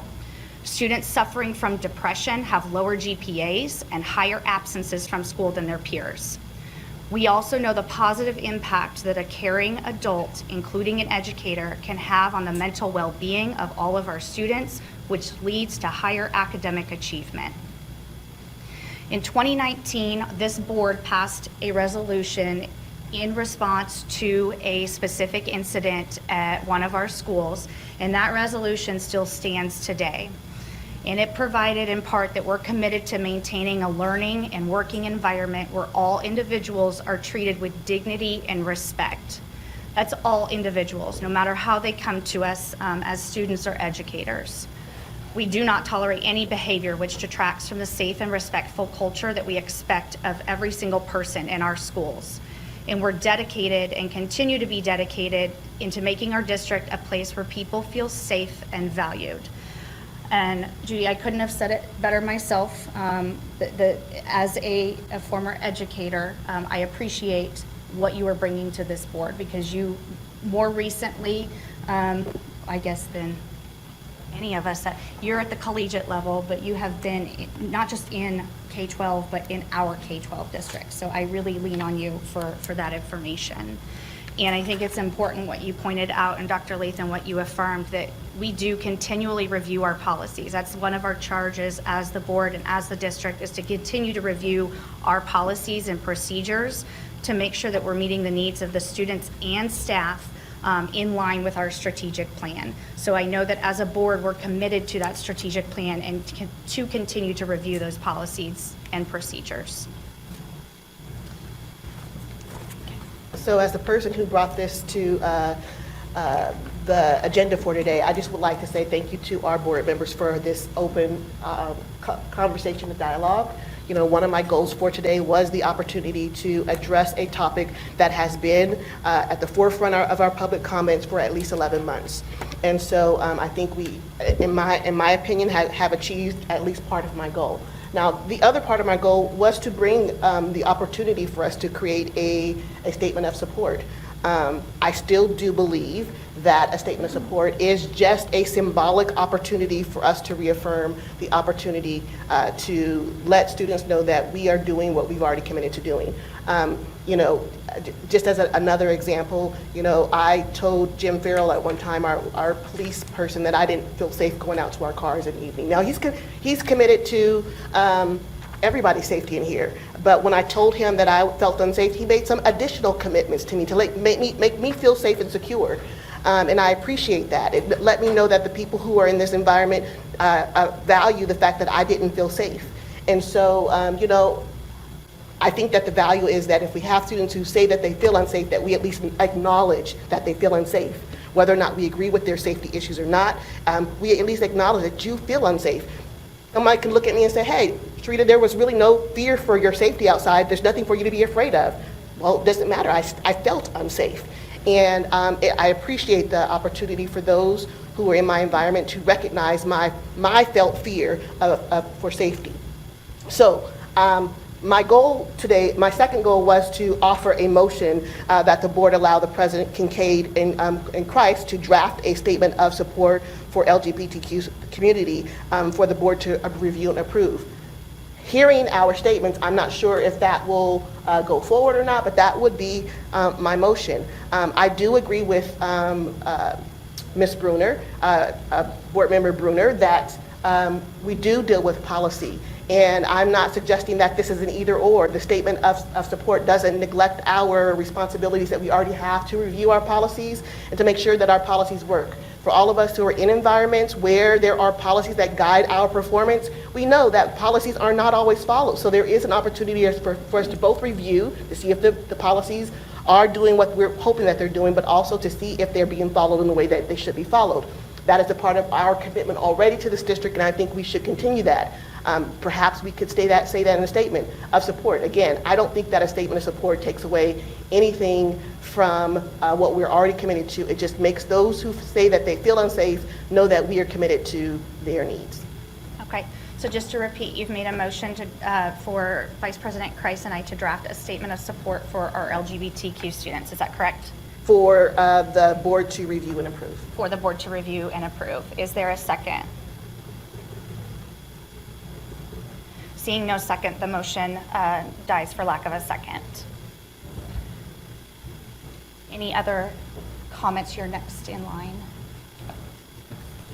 If you want to make a second comment, No, you don't have to. I really appreciate you offering that. I do like what Board Member Byrne says about the safe space stickers and that. I think that is a very important issue because I think that having those stickers around is always a reminder.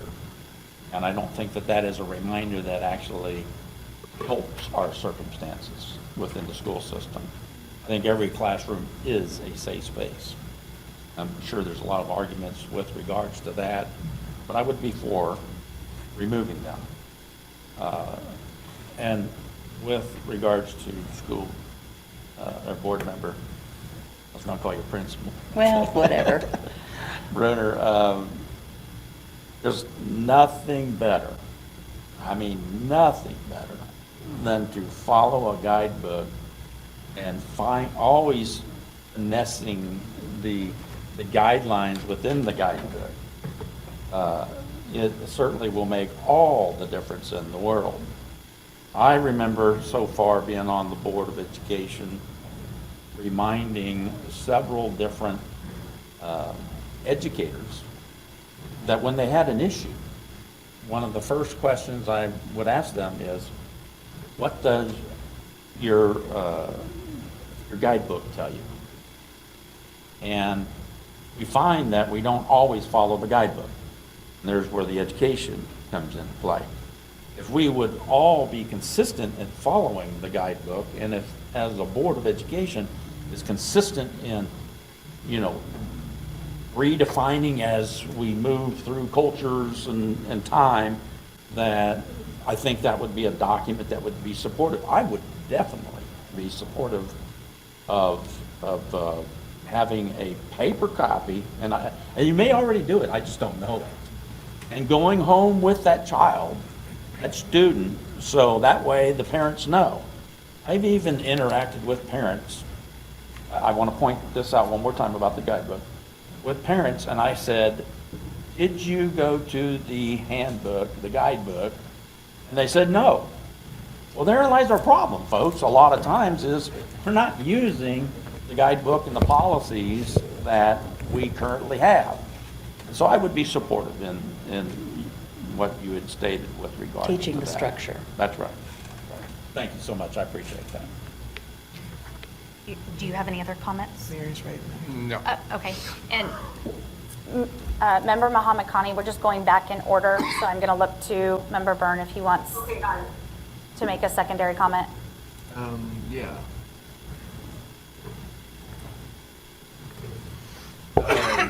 Thank you for your comments regarding my comments on the safe space stickers. I made comments about the MSBA training before, and I'll elaborate on that a little bit. The MSBA training, we had videos. I watched it in mine. I assume everyone else did in theirs. that talked I'm about, sorry, excuse me. Board Member Byrd, I can't hear you. okay, is this better? I think so. Can you restart, please? Can you restart my time? You're good. So in our MSBA training, we had information provided about what was appropriate and what was not appropriate for teachers to be doing in classrooms and potential red flags and things of that nature. Now, that was not presented specifically in the context of LGBTQ students. It was more broadly across all students, but I think it does apply to all students. And it's concerning if we have anybody saying, this is a safe space, come talk to me about private matters with no one else around, matters of a sexual nature, it's safe, you can talk to me. MSBA is clear that those are not conversations that should be happening between teachers and students. I think we do have professionals who they should be directed to, who are qualified to have those conversations. And I do think that parents and guardians should be included in that. But I think it's very dangerous when we have established places or teachers that are promoting themselves as a place to have these very personal conversations without anyone around. So I'm hoping, thank you, Mr. Murkowski, I'm hoping that I can get a little more support on the board to have a definitive stance district-wide on this issue. As I've done my school tours, this is very much a thing. It's different from building to building. It's different. But it's very much a thing. It's very much everywhere. Some buildings more than others, and it's unavoidable. And I think it's something that we should hopefully come together and be consistent and have some sort of policy surround it. Thank you. Board Member Mohammed Khani. Thank you. And Mr. Byrd, I had a little bit of trouble hearing your first comment, but I did hear this one. I wanted to add, and I concur wholeheartedly with you. And I also like that several board members talked about policy. And I'm happy to hear this focus on policies, but to be frank, I'm a bit puzzled. Because I think we also need to focus on enforcing and following policies and educating staff on what those policies are and that we expect them to be followed. I'm puzzled by the inconsistent interpretation of our policies, which makes them essentially useless. And Board Member Byrd was just alluding to that when you tour these buildings, and with all that happened with Kickapoo, that was one principal's interpretation of a policy. Well, I'm confused by that. Why can one person interpret a policy one way and other building leaders interpret them a different way? So I really do think we need to step up and try to solve this problem. And so I would like to actually, this is an odd motion to make. I'd like to make a motion to follow our policies. Let me rephrase that. I'd like to make a motion to remove all insignia. That doesn't mean somebody can't wear a lanyard. I completely understand if for whatever reason you speak French and you love French food and you want to wear a French flag on your lanyard, I get it. But the buildings belong to the public. These are public buildings.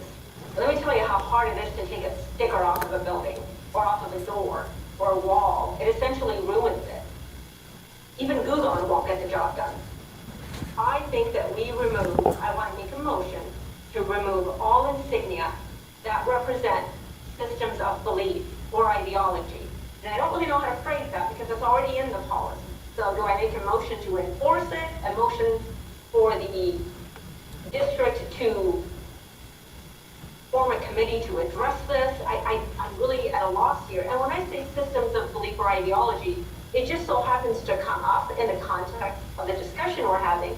But really, unless we have a course on Ukrainian politics, I don't understand why we have Ukrainian flags. This is a broader conversation, and we've been discussing policy, and I would like clarification And on this specific point, I would like to make a motion on removing insignia, and that means that are not district approved, that are not district issued.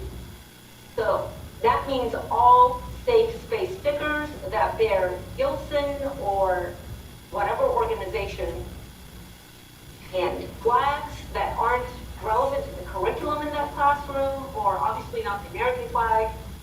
That is a state statute.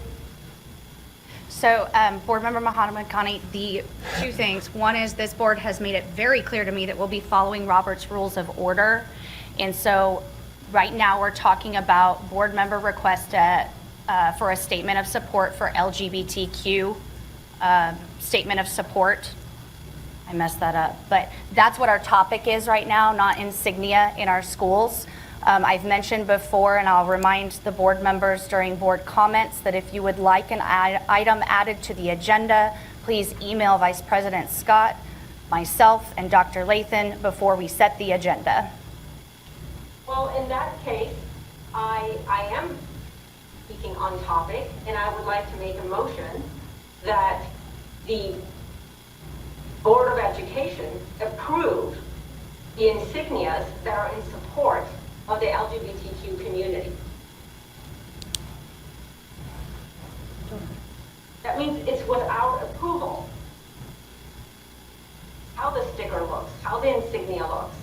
I mean, it's part of the same conversation. I feel like you're trying to... So can you repeat your motion? Motion for the board to approve? The board to approve. So a motion was made to offer a resolution. So I don't understand. If that didn't go anywhere, then why do we have these stickers? Because that is, in effect, a statement, a resolution in of itself. Sorry, I'm not entertaining your motion. On what this board just decided.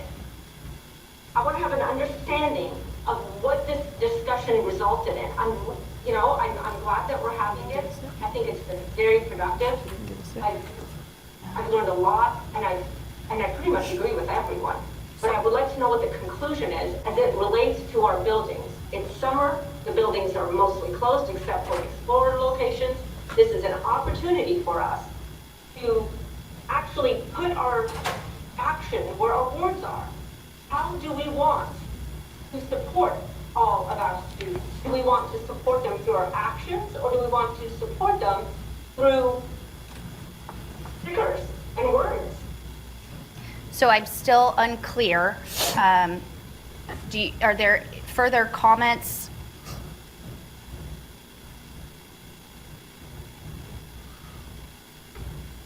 Can I say something? Sure. As long as... Miriam, is it okay if I say something? Oh, sure. I was done. I wasn't sure. Was that in reference to me? You guys are like minuscule. Like your head is like tiny. I can't see who's looking at who and who's talking to me. I guess you're trying to make a motion, and I would like to offer that maybe we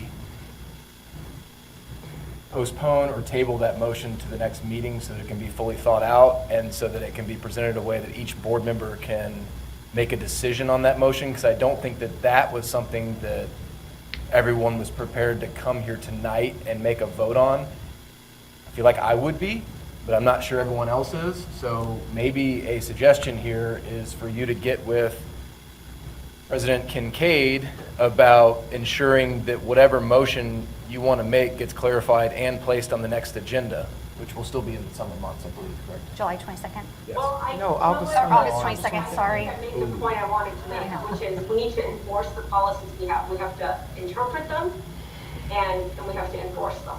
And so I think I will wait and see what happens with that and what sort of communication we receive from Dr. Lathan before I make that decision, because I think the conversation that we had was very valuable for leadership and for the 8 of us to hear each other and to take away some conclusions. So I'll wait to see what comes of that before I proceed on that front. Thank you, Mr. Byrne. Thank you. Board Member Bernard? Did that motion get rescinded? Did it get tabled? What just happened? I don't know that a motion was formally made, and Okay. it certainly wasn't seconded. Okay, got it. Well, I spoke before about the resolution and policy, but something's been said here tonight that I have found really troublesome. And again, I'm going to call upon my experience out in our buildings. In all my years of pride flag display or stickers or whatever, never in my mind, never in my experience did I consider that an open invitation for kids to come in and talk to staff about private matters like that. I never saw it that way. And I saw it more as a student recognizing this person maybe understands me, but I'm totally unaware of kids going in and seeing that kind of a display and feeling as though here's the person I can talk to. I just never, that was never my experience. It wasn't that people were, gathering around having some sort of sexual talk. I never viewed it that way personally. I never thought of it that way as a school employee. And so I think it would be a misrepresentation to imply that if that's displayed, and that obviously I think will come up for discussion later, but it's not an open invitation for anybody to come in and start bearing their soul about sexual identity. That has not been my experience with what that was. So I just felt like I needed to say that because of how it was presented, how these stickers and flags are being presented. I never saw them in that light, ever. Is there any further discussion from the board at this time? Okay. Thank you to all the board members for engaging in that conversation respectfully with one another. I appreciate that. We're moving on to item 9.01, the treasurer report. Deputy Superintendent Dr. Mulford, this is your last board meeting with us. Oh. This is it. We're going to miss you. I know. We're really going to miss you. I've absolutely enjoyed my time here at SPS and working with this leadership team and all of our staff. It's been a great experience. Also appreciated working with you all, and I've definitely seen you grow over time and hope to continue to see that. And just thank you for giving me the opportunity. So with that, I'm going to dive right into the treasurer's report. And so if you'll note the items of interest, a couple of things just to point out. The financial documents in your packet are through the end of May. So we are drawing near the end of the fiscal year, getting a much better picture of where revenues and expenses will land. You'll note the second item that the projected ending fund balance is close to where we've been projecting, but it's actually just slightly higher. And that's due to budgeted expenditures not being fully expended as anticipated, but still right kind of in that range. Couple things to just keep on your radar. The annual secretary to the board of the board report that all districts are required to file is due August 15th. So Ms. Stasel and her team will be working on getting that finalized and submitted. We always share that with the board once it's completed. And then from there, we launch right into our annual external audit, which we will get going this fall with Westbrook and Company. And then one last thing, also in August, is setting the tax rate.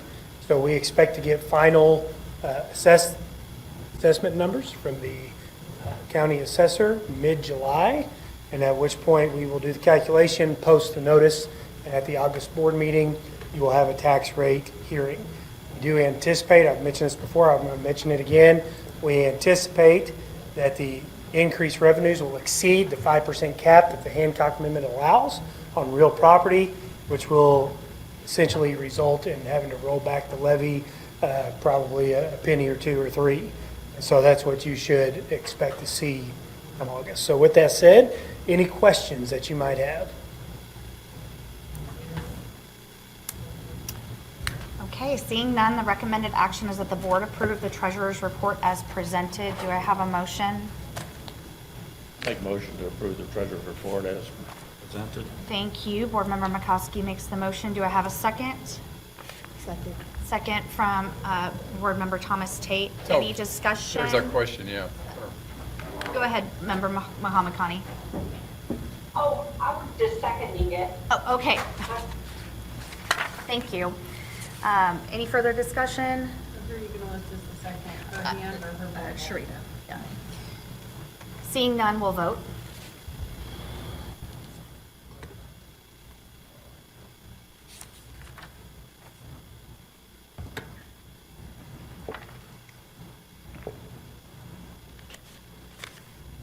The motion to approve the treasurer's report as presented passes 7-0.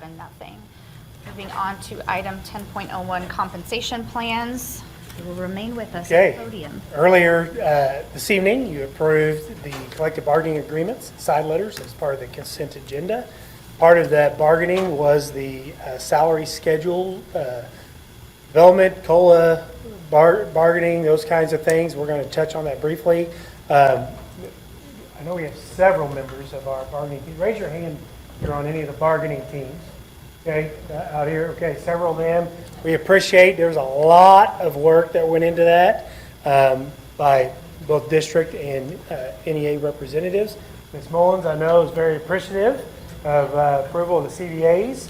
And I think you wanted to say a big thank you back there, right? I did, and I just wanted to say how much I appreciated each group has different needs, and the flexibility of the district to listen to the needs of each group and see them as different groups of employees with different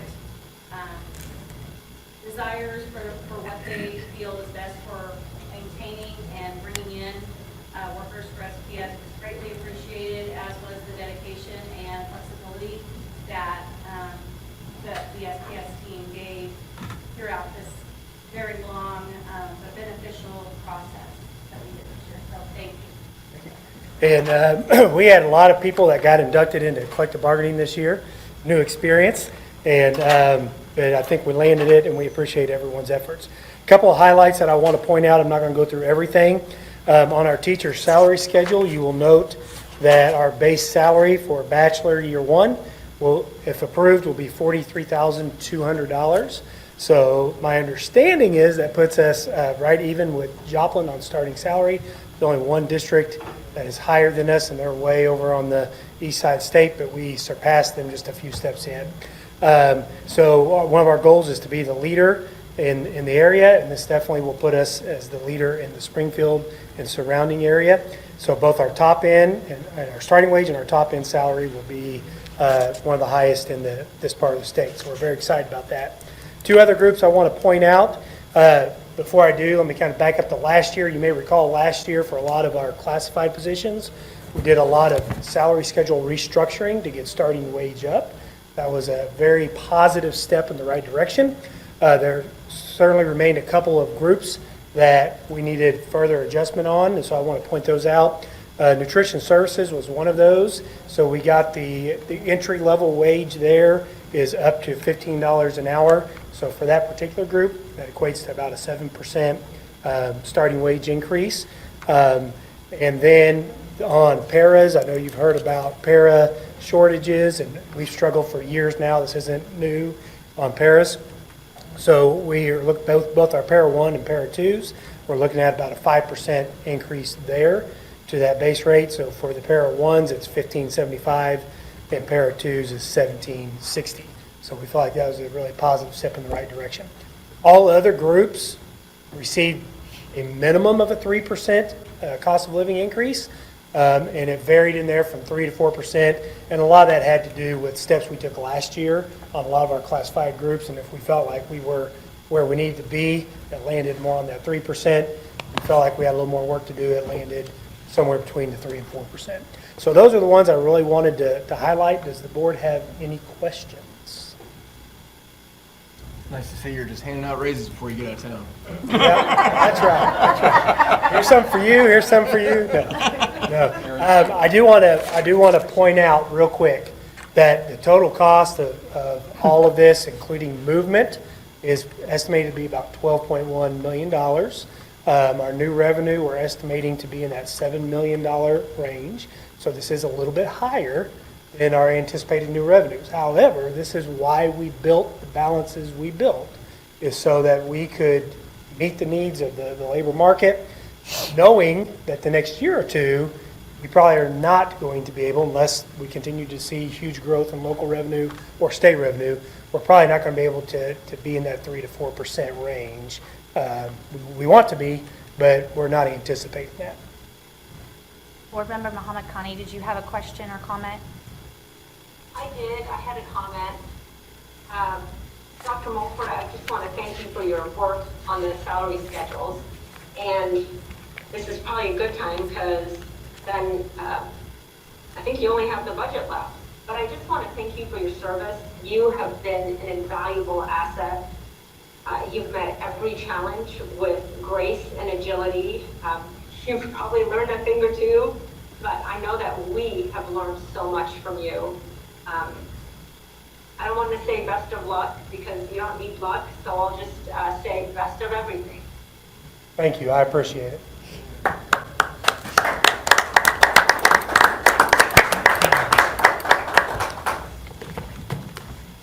Bravo. No further discussion. The recommended action is that the board approve the 2023 to 2024 salary schedule as presented. Do I have a motion? I'll motion. Motion from member Muhammad Khani, second from member Thomas Tate. Any further discussion? Seeing none, we'll vote.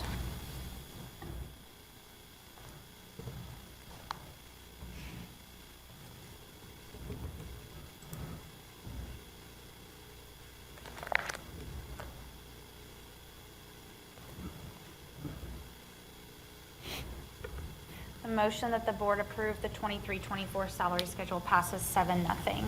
Moving on to item 11.01, the budget. The board has worked with Dr. Lathan and her team since earlier this year to finalize the 23 to 24 budget. We've had multiple small group meeting sessions with Dr. Lathan, Dr. Mulford, and Kara Stasel. The recommended budget was provided to us prior to our June 13th study session. We've had ample opportunity to provide feedback and ask questions, and I am ready to entertain a motion that the board approve the 2023 to 2024 budget as presented. Do I have a motion? Motion from member Christ. Do I have a second? I'll second. Second from member Bruner. Is there any discussion on the budget at this time? Member Muhammad Khani. Yes, I'd like to make a comment.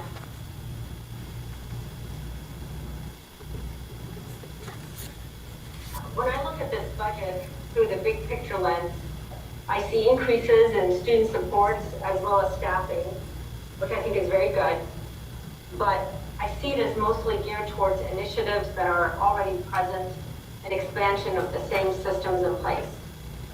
I think of it like a roadmap, and the roads are essentially the same path with minor alterations, maybe an inch or two here or there, some adjustments. So I don't think we can expect significant change in results unless we make significant alterations from a procedural or operational standpoint. I believe that our updated strategic plan lends itself to bold moves and bigger swings that could alter the set pathways by feet, not just inches. And so that this journey turns positive in a very meaningful way over a shorter period of time. I don't see us majoring in the majors, like going after one or two basics in every classroom in a deliberate and profound way. Things that affect all students in every building, such as the overhaul of the less than ideal core subject curriculums in favor of teacher-taught curriculums and innovation in the realm of discipline so that our teachers can teach. Personally, so I speak for myself, I simply won't accept this local and national doom and gloom status quo narrative. I personally believe that all things are indeed possible if we keep an open mind and if we act with courage. I truly still believe that it can start with one district in one state. Now, I realize that change is incremental and that it will take time. But I was hoping to see just a little more commitment to meaningful change in next year's budget. I yield my time. Thank you. Any further discussion? Yeah, I'll make a few comments. I generally agree with Dr. Muhammad Khani, and that's not to say that I'm going to vote no on this budget. And I very much, so much work goes into this, and I appreciate all the communication and the small groups meetings and everything that we had. But in terms of direction, I agree with what Dr. Muhammad Khani says. I will vote for this budget, but it's something as a young board member that I'd like to learn from and keep watching and see develop as we created a new strategic plan and have been vocal about some of the improvements we want to see. It does seem like there's more opportunity to put our money where our mouth is in certain things. It's just something I would like to see, some bigger commitments to areas that will create significant change as we have kind of laid out with our strategic plan. And I do see some of those things in here, so I don't want to discount everything. But it's just little pieces here and there, and it just may be time soon to make some bigger decisions to have a greater impact on academic achievement. Thank you. Any further discussion? Okay, seeing none, we have a motion and a second, so we will go ahead and vote. Before I take my seat, I'd be remiss if I didn't recognize Ms. Stasel and her team. I get to stand up here and present the budget to you, but the reality is, she and her team do all the work of pulling it together, and they've done a great job, and I just want to recognize her for that. Yes, thank you. Thank you.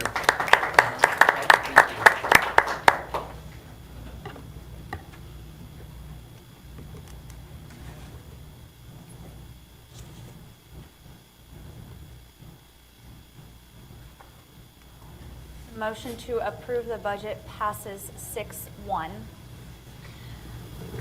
Moving on to item 12.01, change orders and agreements. Welcome. Thank you. Good evening. So you have your standard list of agreements in front of you for the 2023 bond projects. You'll notice still no change orders. We haven't started construction yet, so that's normal. The agreements in front of you, again, are part of our budgeted items for the architectural and engineer. You'll see things like civil engineering services, special inspections and material testing, testing and balancing. And also, the largest part of this list is the first set of projects for the protective film that we are installing on the lower ground level glass. These will be at all, the first bid package was at the 5 high schools. We did break these up specifically for size. This particular package had about 28,000 square feet of glass that will be protected. And so we will be coming forward with the next package of middle schools, and then we'll break up our elementary and early childhood into 2 different bid packages.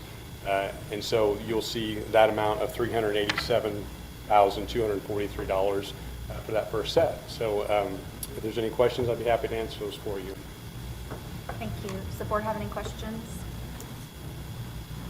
Okay. The recommended action is that the board approve the expenditures as presented. Do I have a motion? So moved. Second. Motion from member Kreis, second from member McCoskey. Any further discussion? Seeing none, we'll vote.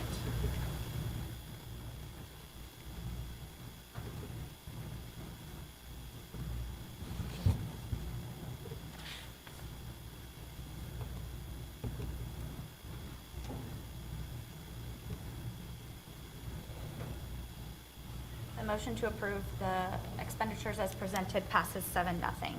Moving on to item 12.02. Yes, so over the past month, we have received bids each consecutive week for our 4 initial storm shelter gymnasiums that have been designed and put out to bid. We'll begin starting design for Holland and Cowden very soon. So the bids that you have in front of you, you will see the different schools, you'll see the number of bids that we received, you'll see the contractor with the lowest responsible bid, and you'll see that bid amount. And so for Mann Elementary, you'll see DeWitt Construction with a low bid of $5,224,000. Wilder Elementary, again, contractor is DeWitt Construction. with a low bid of $5,474,000. Watkins Elementary, the contractor is Crossland Construction with a low bid of $4,394,000. And Pittman Elementary contractor is BP Builders with a low bid of $4,098,855. So you'll obviously notice there's a difference, a distinct difference in some of the bids. We have spent our team, along with architects and contractors over the last few weeks, really comparing and looking at what we call the schedule of values to determine where is that difference. First of all, what I will tell you is that every site is different, so you're never going to see the same bid on each project, even if you designed it exactly the same. Architects look at every project differently, and they put out bid specs a little bit differently. And so one of the things that we've recognized early on, for example, for Mann and Wilder, you'll see significant costs in the schedule of values that's different on the site conditions. Nearly about $350,000 for each of those two projects. That can be from the topography of the land in which we're needing to build. It could be the location of utilities that require a lot more electric and plumbing to be ran. It could be removal of fence, playgrounds, how it's connected to the building. All of those things factor into that site cost. Because of those site conditions at Mann and Wilder, those particular shelters are actually had to be set at a little bit of an angle, which then creates an angled corridor. That does add some costs, and so there's some additional cost for those corridors. That resulted in higher structural steel costs. That resulted in higher masonry costs. So those things are a direct correlation. When we look at here's an example of a difference in architects. The architects for allowances. In Mann and Wilder, they went ahead and put in about $385,000 of allowances up front in what the contractors would bid. Now, what that means is that you will see a lot of potential change orders absorbed in those allowances, but it also means that we don't use those allowances. Those dollars obviously come back to the district. So that's a significant difference. We did notice some things around how the roof specifications were put into those projects that resulted in some higher costs, and we're working to bring those back where we need them to be, as well as some HVAC specs, even in the precast design. So some of the items, there's really not going to be anything that we can change because that's the site that we're dealing with. Other items, we are continuing to look at what we call value engineer, and then we will be bringing those back to the board as what are called deductive change orders, as you've seen in the past on some projects.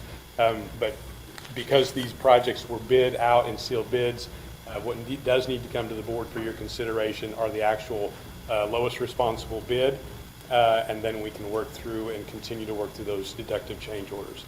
I was pleased with the interest. We had as many as 4 bids on one, as low as 2. We have used DeWitt Construction many times. They built the Fulbright Early Childhood Center. They did the second phase of Sunshine. Crossland Construction built Delaware Elementary for us. They just built the plaster facility over at OTC, as well as, and then BP Builders was a contractor on Boyd. So great contractors. I like the fact that we've got 3. Because we know that they're going to be able to get the work done and they're not going to be overloaded. But be happy to answer any questions that maybe I haven't been able to answer for you up to this point. Any questions from the board? Board Member Muhammad Khani. Thank you, Dr. Shaw, for giving us the details on the price differences. But if I'm understanding correctly, these bids are still within the parameters that we had expected or set in the bond proposal back when we were discussing these numbers, correct? Well, the construction costs are actually over what we had initially estimated. The overall construction total budget for each of these projects was about $5 million. So we are going to be over budget on some of these. There is inflation dollars that are in all of these budgets, about 6%, which represents about $240,000 that will help absorb this. We also need to remember, too, that of the $220 million that we have bonded, what was approved by voters, and we specifically pointed this out, that we had $19.7 million of cost avoidance set aside for things just like this because we just weren't certain exactly how bids would come in. So with all of that in mind, The lower of the bids, we anticipate being able to absorb the little bit of overage there with the inflation, and then be able to, the rest of the dollars would be through FF&E and A&E. But it will be difficult to stay within the estimated total budget of Mann and Wilder because those construction costs did come in as high as they did. But again, we anticipate a few $100,000 coming back off of those project costs through deductive change orders or through unused allowances, but that will happen over time. So the $5 million was total cost for each site, or was it just the construction site, construction bid cost? $5 million was the estimated budget for each of these projects. I see. That's why you're concerned about, right, because there's other costs. Okay, right. Thank you. I understand. You're welcome. Alderman Price. Yeah, I was going to ask how Navigate was involved in the process here. They were not involved in any of these projects. Okay, all right. They're more involved in the buildings then? We've hired them to work with us on Pipkin Middle School and Reed Middle School. Okay. Right. And keep in mind, if you remember, Mann and Wilder have been designed for quite some time, so that was a matter of just kind of refocusing on those and then getting them back out to bid again. All right, well, thank you for that reminder, I appreciate it. And so, $5 million each, but for Pittman, the budget was $5 million? Or am I? So there was a construction budget of essentially $4,050,000. It was $405 a square foot. We figured about 10,000 square feet. Okay. There was then 6% of inflation that we built into that, about $243,000. And then the rest was for architectural and engineering, and then also FF&E, which gives us approximately $5 million per project that we budgeted for. Okay. We are in a very different bid market than we were 4 years ago when we did the 2019. And so as we were excited 4 years ago when all of our projects were coming in under, I was hearing constant stories from other districts saying, be fortunate, be happy, because we're not seeing that at all. And so this did not surprise me, but it's not what we wanted to see. But just as the saying goes, the bid is what it is on bid day, and that's what the cost of construction is. So, Any further questions or comments? Yes. So so the Mann and the Wilder ones were designed prior. Are we essentially trying to build the same thing, like square footage, except you had to adapt for some site? yeah, and the Mann and Wilder are about 400 and 500 square feet larger, and that's really due to how they had to be connected. It's not about the gym, Kelly, but it's about the connecting corridor. That's one of the things that every one of these facilities is very different. If you look at let's look at Twain, for example, how that one connected to the school, and then you look at Field Elementary, how that one had to be connected to the school. And so in Wilder, we're actually where we're having to connect these based on the site is we're actually having to go through which currently right now is what's known as an IDF closet, but it's a technology closet. And so we're having to actually do some work on the inside of that building. And so there's other complexities besides just being able to sit a gym on a blank slate of land, and because we need them to connect. We want to have kids safe as they go in and out.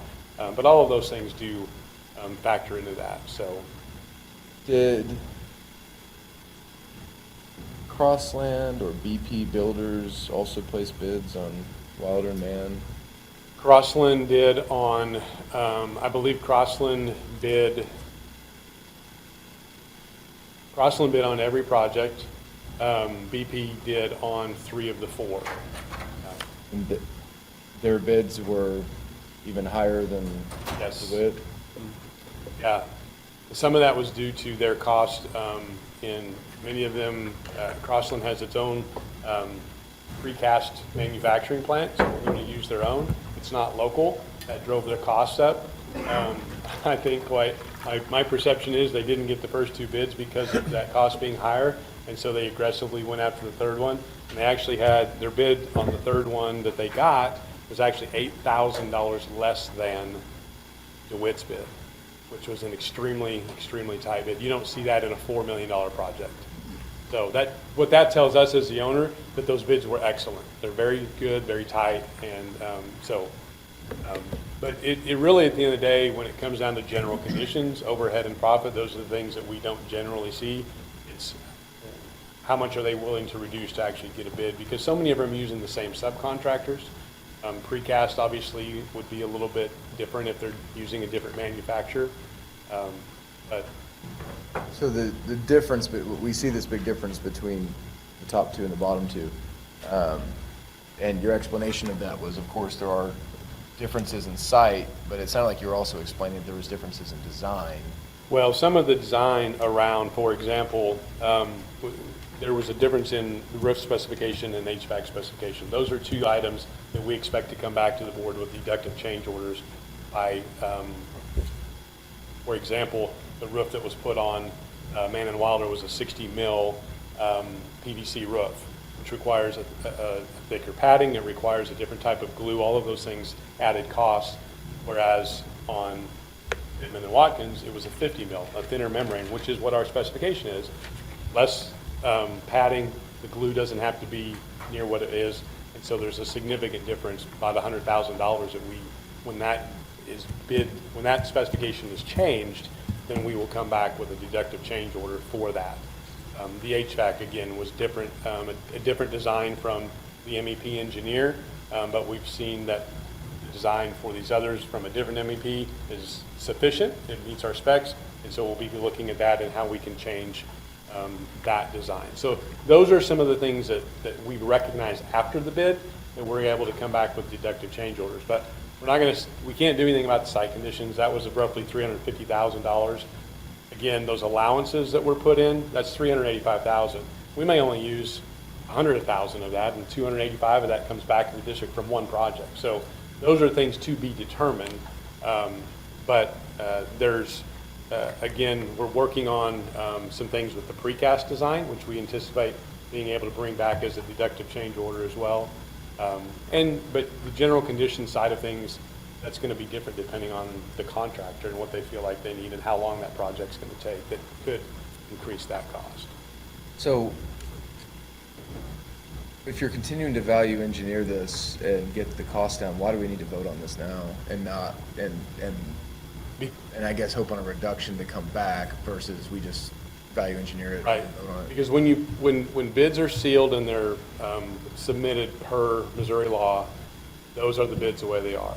If we don't want to accept these bids, essentially we would have to reject all the bids and then rebid it, which obviously will take time. There will be potentially increased architectural and engineering costs, as well as, depending on how much time that takes, if this gets bid 3 to 4 months down the road, then costs are not getting any cheaper. And so, So we know what we need to know from our bid process, that these are the contractors we want to pursue. And we will continue to work on the engineering and design side of it to fix that, but that's not going to change who we want to build it because they've already competitively bid it. correct. Okay. And these are the lowest responsible bids, so all bids that came in were higher. Some of them were $500,000 and $600,000 higher, depending on which project. And just one last comment. I think it's just worth pointing out, as you were explaining, the added cost for something being designed on an angle.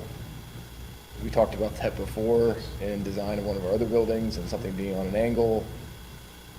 And I'm glad to hear that because that is the reality, that trickle-down effect. Right. Steel, more, everything, it affects everything. So I.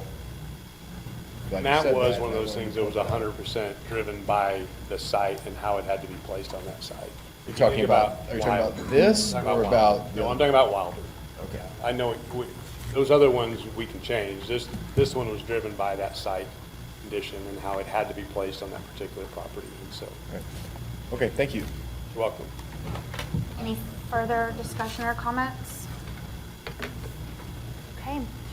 This time the recommended action is that the board approve the construction bids as presented. Do I have a motion? I make a motion that they are approved as presented. Okay, motion from Board Member McCoskey. Do I have a second? Second. Second from Board Member Thomas Tate. Any further discussion? Seeing none, we'll vote.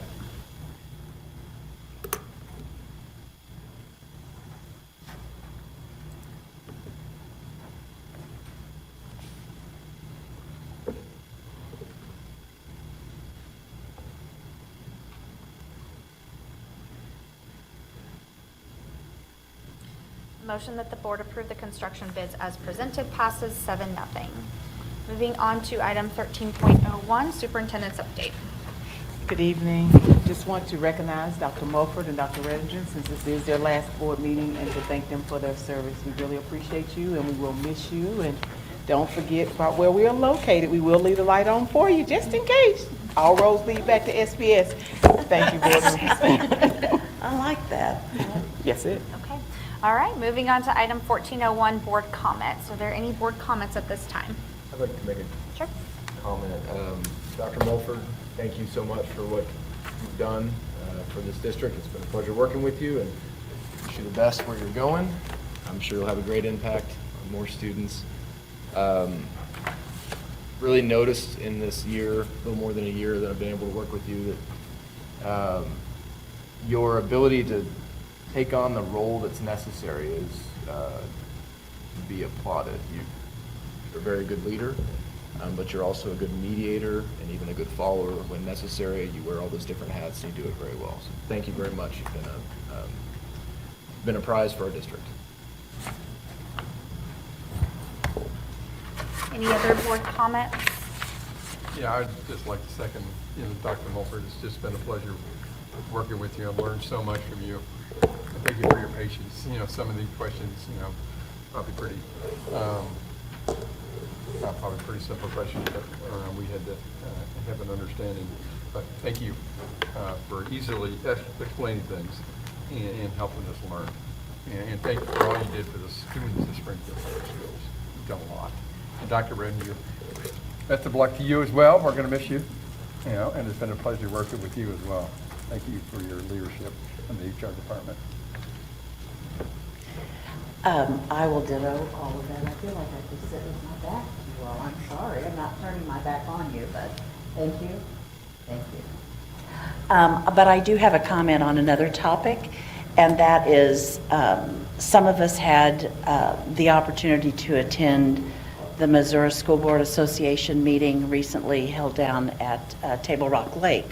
That was the first time I had ever had an opportunity to do that. I found new board members are required to do 18 plus hours of training, and I'm through part of that right now. Part of it's done online, part of it was done at the lake. But all of that said, I found that each session that I attended was very professional, very useful, very practical, and it gave me an opportunity to learn a lot of new things. In one of the sessions that I attended, I had the opportunity to sit by member Mahatma Khani, and both of us were just writing so fast we could hardly take enough notes. And I had a lot of questions about what was being said. I didn't look at her notes, but I'm going to assume she had questions, comments, and things she wanted to remember. At the end of that session, we had a conversation that it would be nice to be able to share the learning that we had at the lake at that conference. And so I would, and I don't know, Member Mahatma Khani, what you have to say about it. You can certainly speak for yourself, but I remember that day you and I discussed the possibility of maybe another retreat with the board, and for the sole purpose of sharing information from the different sessions we attended. We're limited, as I looked at the agenda, there were a lot of things I wanted to learn, but you're restricted to just certain times and certain topics. So you try to make the best decision you can. But only one time was I in a session with another member from R12, so I'm assuming from that everybody else was out in different sessions, and I would like to see us have an opportunity to, in a retreat-like setting, to actually share some of the things we learned, ask some questions as they might arise, and then just to have a good conversation about, again, what was learned. So I put that out there, not as a motion, but as a suggestion, if there's a difference. I know there's a difference. But anyway, I'd be interested to hear what Member Mahatma Khani has to say, because she and I had this conversation. Do you have some comments, Board Member Mahatma Khani? I do. I agree with you. You can only go to so many of the sessions, and I want to go to all of them. but it's just not possible. And the one session we attended together was just very eye-opening for me, and it was on the topic of school safety, and it just brought to surface something that I always think about, but that I'm just not very informed about. And I know that we take every precaution, but I'm not sure we talk about it, and I'm not sure that the public is aware, because it's important for them to realize everything that we have in place. And it's important for us to realize everything we have in place, because like you said, if it's not monitored, it's not done. I'm not implying that it's not done, but you see where I'm going with this. So I think it's a fantastic idea to have a retreat. Unfortunately, the other sessions I attended were also excellent, but other board members were also there. So in some ways, I think we need to divide and conquer at future meetings, but I like the idea of having a retreat. So I think it would be very valuable to all of us from a governance standpoint. Also, as part of our strategic plan, we made a commitment in terms of fulfilling our educational, I can't remember exactly how it's worded, but that we would all be involved. And I think some of the ideas that other folks had to do with maybe we could read a book, we could engage in some sort of professional development for us as board members. And I think that a retreat would not only be valuable, but it would also go towards that endeavor. Thank you. And I know that the three of us briefly spoke about having that retreat option to share what we have learned. I'm trying to look back at my notes. Our last retreat, I believe, was in May. Okay.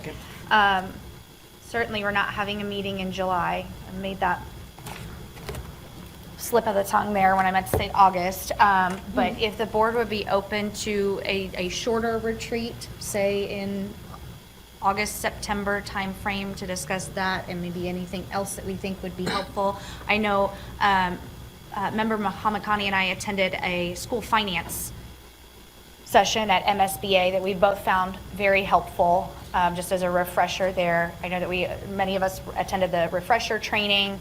I did a board president training, and I know that Member Thomas Tate attended a few sessions, and we all discussed that it would be helpful to bring some of that information back to the board as part of the strategic plan, which includes to engage in ongoing professional learning for the board.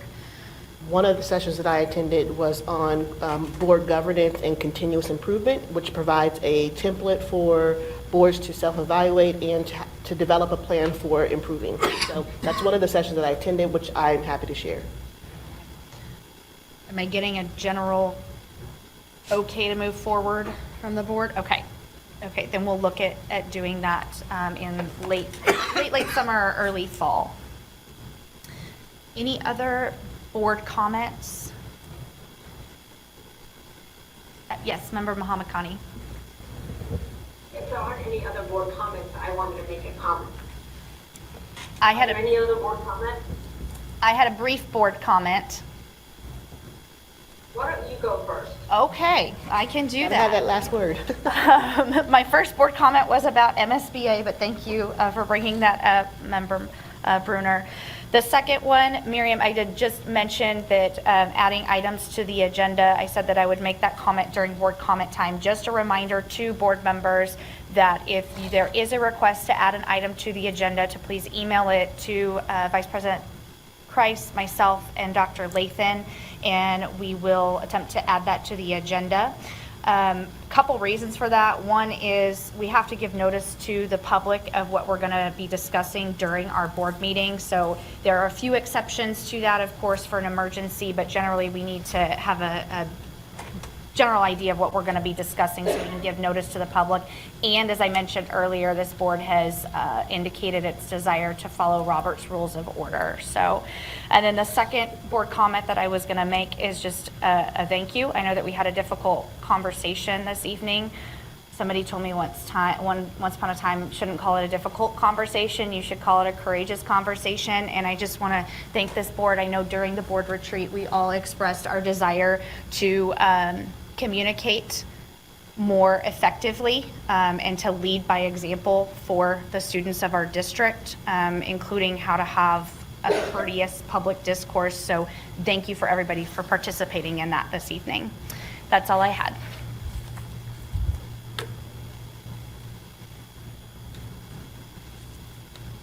So, do you want me to go ahead? Sure. Do you want me to go ahead? Yes, please proceed. Okay. You know, this whole Zoom thing, you know, I had it down pat, you know, a couple of years ago, and just not second nature. Well, I thank you for your comment, Madam President, and I hope that my comment is not going to be viewed as a difficult conversation, but a courageous, or a difficult comment, rather a courageous comment. And I invite you and I plead with you to see it as such. So I was inspired by attending MSBA, and I learned the value of learning from other boards. So I decided to attend NICSA School Board special meeting that occurred last week. And indeed, it was an excellent educational experience for me. When the meeting ended, I had the opportunity to meet some of their board members and hope that I can initiate a working relationship, because I think they exemplify good governance and can be a tremendous resource. I think it is valuable to connect with other boards, especially regional ones, so that we can help each other in our service to the public. We all subsequently received an email from one of our educators informing us that while attending the NICSA School Board meeting, I had invited members of Moms for Liberty to our next SPS board meeting. The educator expressed concerns about this organization and my supposed ties to them, and further deemed my invitation as being unprofessional and politically biased. This person attached a photo in quotes proving that I had outwardly and deliberately sought out the company of Moms for Liberty to attend our next meeting. This email is a symptom of the elephant in the room that I feel is necessary for this board to address. That elephant, as Mr. McCoskey alluded to earlier, is the presence of activists in our midst who have gone unchecked for so long that they feel empowered to denigrate other constituents and an elected official based on what they perceive as wrong. I can only assume that this perception of wrongdoing on my part is based on the included NPR article reporting that the civil rights group, I'll restart. I can only assume this perception of wrongdoing is based on the included NPR article reporting that the civil rights group called Southern Poverty Law Center has labeled Moms for Liberty an extremist organization. So I don't know anything about Southern Poverty Law Center or Moms for Liberty. I'd never seen the ladies from Moms for Liberty until I chose the adjacency at the NICSA School Board meeting because it happened to be close to the exit and next to a friend I spotted in the crowd. During the board meeting recess, another patron who recognized me approached and introduced herself, which then led to the introduction all around, which included the two ladies that were sitting next to me. The Moms for Liberty women knew nothing of the Springfield board and our operations, but they represented the Greene County chapter. So they were interested, they indicated their interest in learning more. I did indeed invite them to our next board meeting, which is tonight, and I explained to them that just like NICSA, our meetings are open to the public and they are welcome to attend. I'd like to assume that any one of us would have done the same thing. You know, I didn't really think twice about this interaction until I received this accusatory email from the educator constituent. As someone whose character has been publicly and unjustly assassinated by misinformed individuals, I decided, you know what, I'm going to look up this heathen organization and see what they're all about. So I'm going to read to you what I discovered on their website. And hang on there because I do have a point to make. According to their website, Moms for Liberty are moms, dads, grands, aunts, uncles, and friends with a desire to stand up for parental rights at all levels of government. Their stated mission is to fight for the survival of America by unifying, educating, and empowering parents to defend their parental rights at all levels of government. Their vision is Americans empowered and thriving in a culture of liberty, and their stated values are standing for truth, building relationships, and empowering others. According to their website, they fight by holding leaders accountable, spreading awareness, opposing government overreach, promoting liberty, engaging on key issues, and activating to public service. Again, as I already stated, I don't know these individuals, but I wanted to share the principles of their organization. So what are the 2 points that we all agree on? First, that we value, cherish, and protect all the students that we educate, as we already discussed earlier tonight. But 2, that engaging the community is truly at the heart of what we do as board members. We are liaisons between the district and the patrons. Both us, the board, and the district leadership value community engagement. And I invite and encourage anyone who is interested to get involved with our schools at whatever level they can. The more community engagement we have, the more we can do for our students. I want to get back to the elephant in the room and what I'd really like to accomplish by making this comment to my fellow board members, which has absolutely nothing to do with Moms for Liberty. This unprofessional and politically biased actions that I stand accused of are in effect the behavior of some individuals within the district who in turn subject students to the same sort of ideologic battlefield. There are numerous accounts of such behaviors to the point that students form their responses, they write their essays, and they complete their projects to appease the teacher's political and personal beliefs. I don't know when this started to happen. I don't know how we got here, but this is not education, and I find it especially egregious in the public K-12 setting. Everyone, including our staff, is entitled to their opinion, and their speech is indeed protected outside of the classroom. What I'm trying to get at is that if these individuals think that I as a board member or any one of this prestigious group is game, then how do we expect the students to stand a chance? Because these individuals believe that they hold the moral high ground. Determining who and what constitute ethical superiority is not my job, it's not our job, it is nowhere within the purview of public school educators. If it does not align with Missouri learning standards, then it probably doesn't belong in the classroom.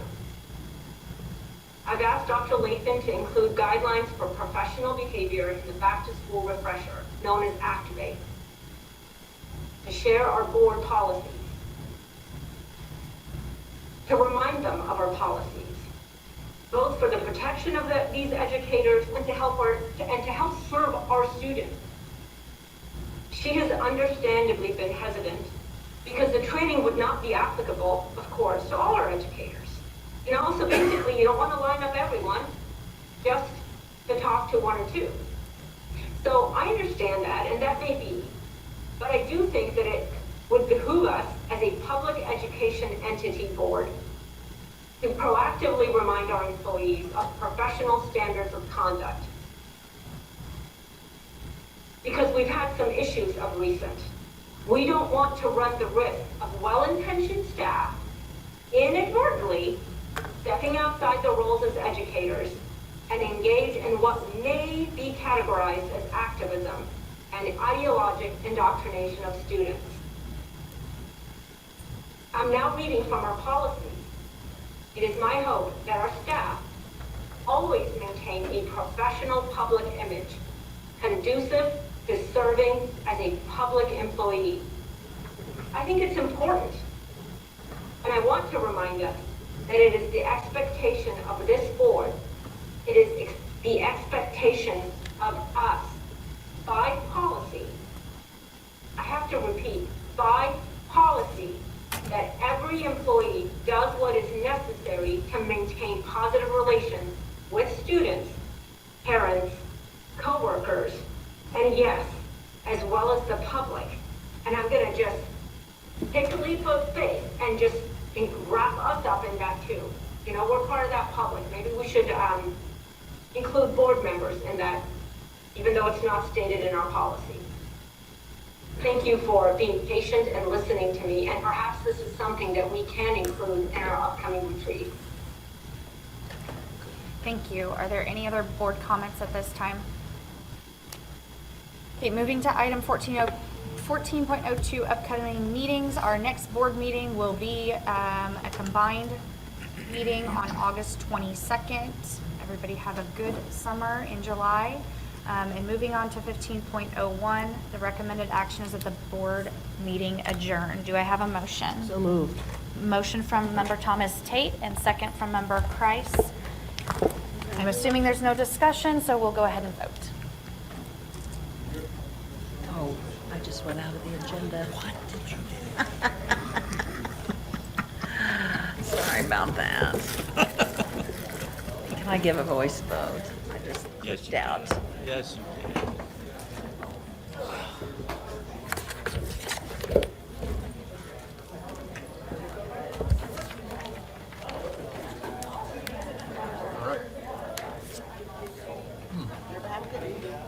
I'm waiting for the motion to get approved. Yes, I clicked out too soon. Sorry, Tammy. Motion approved.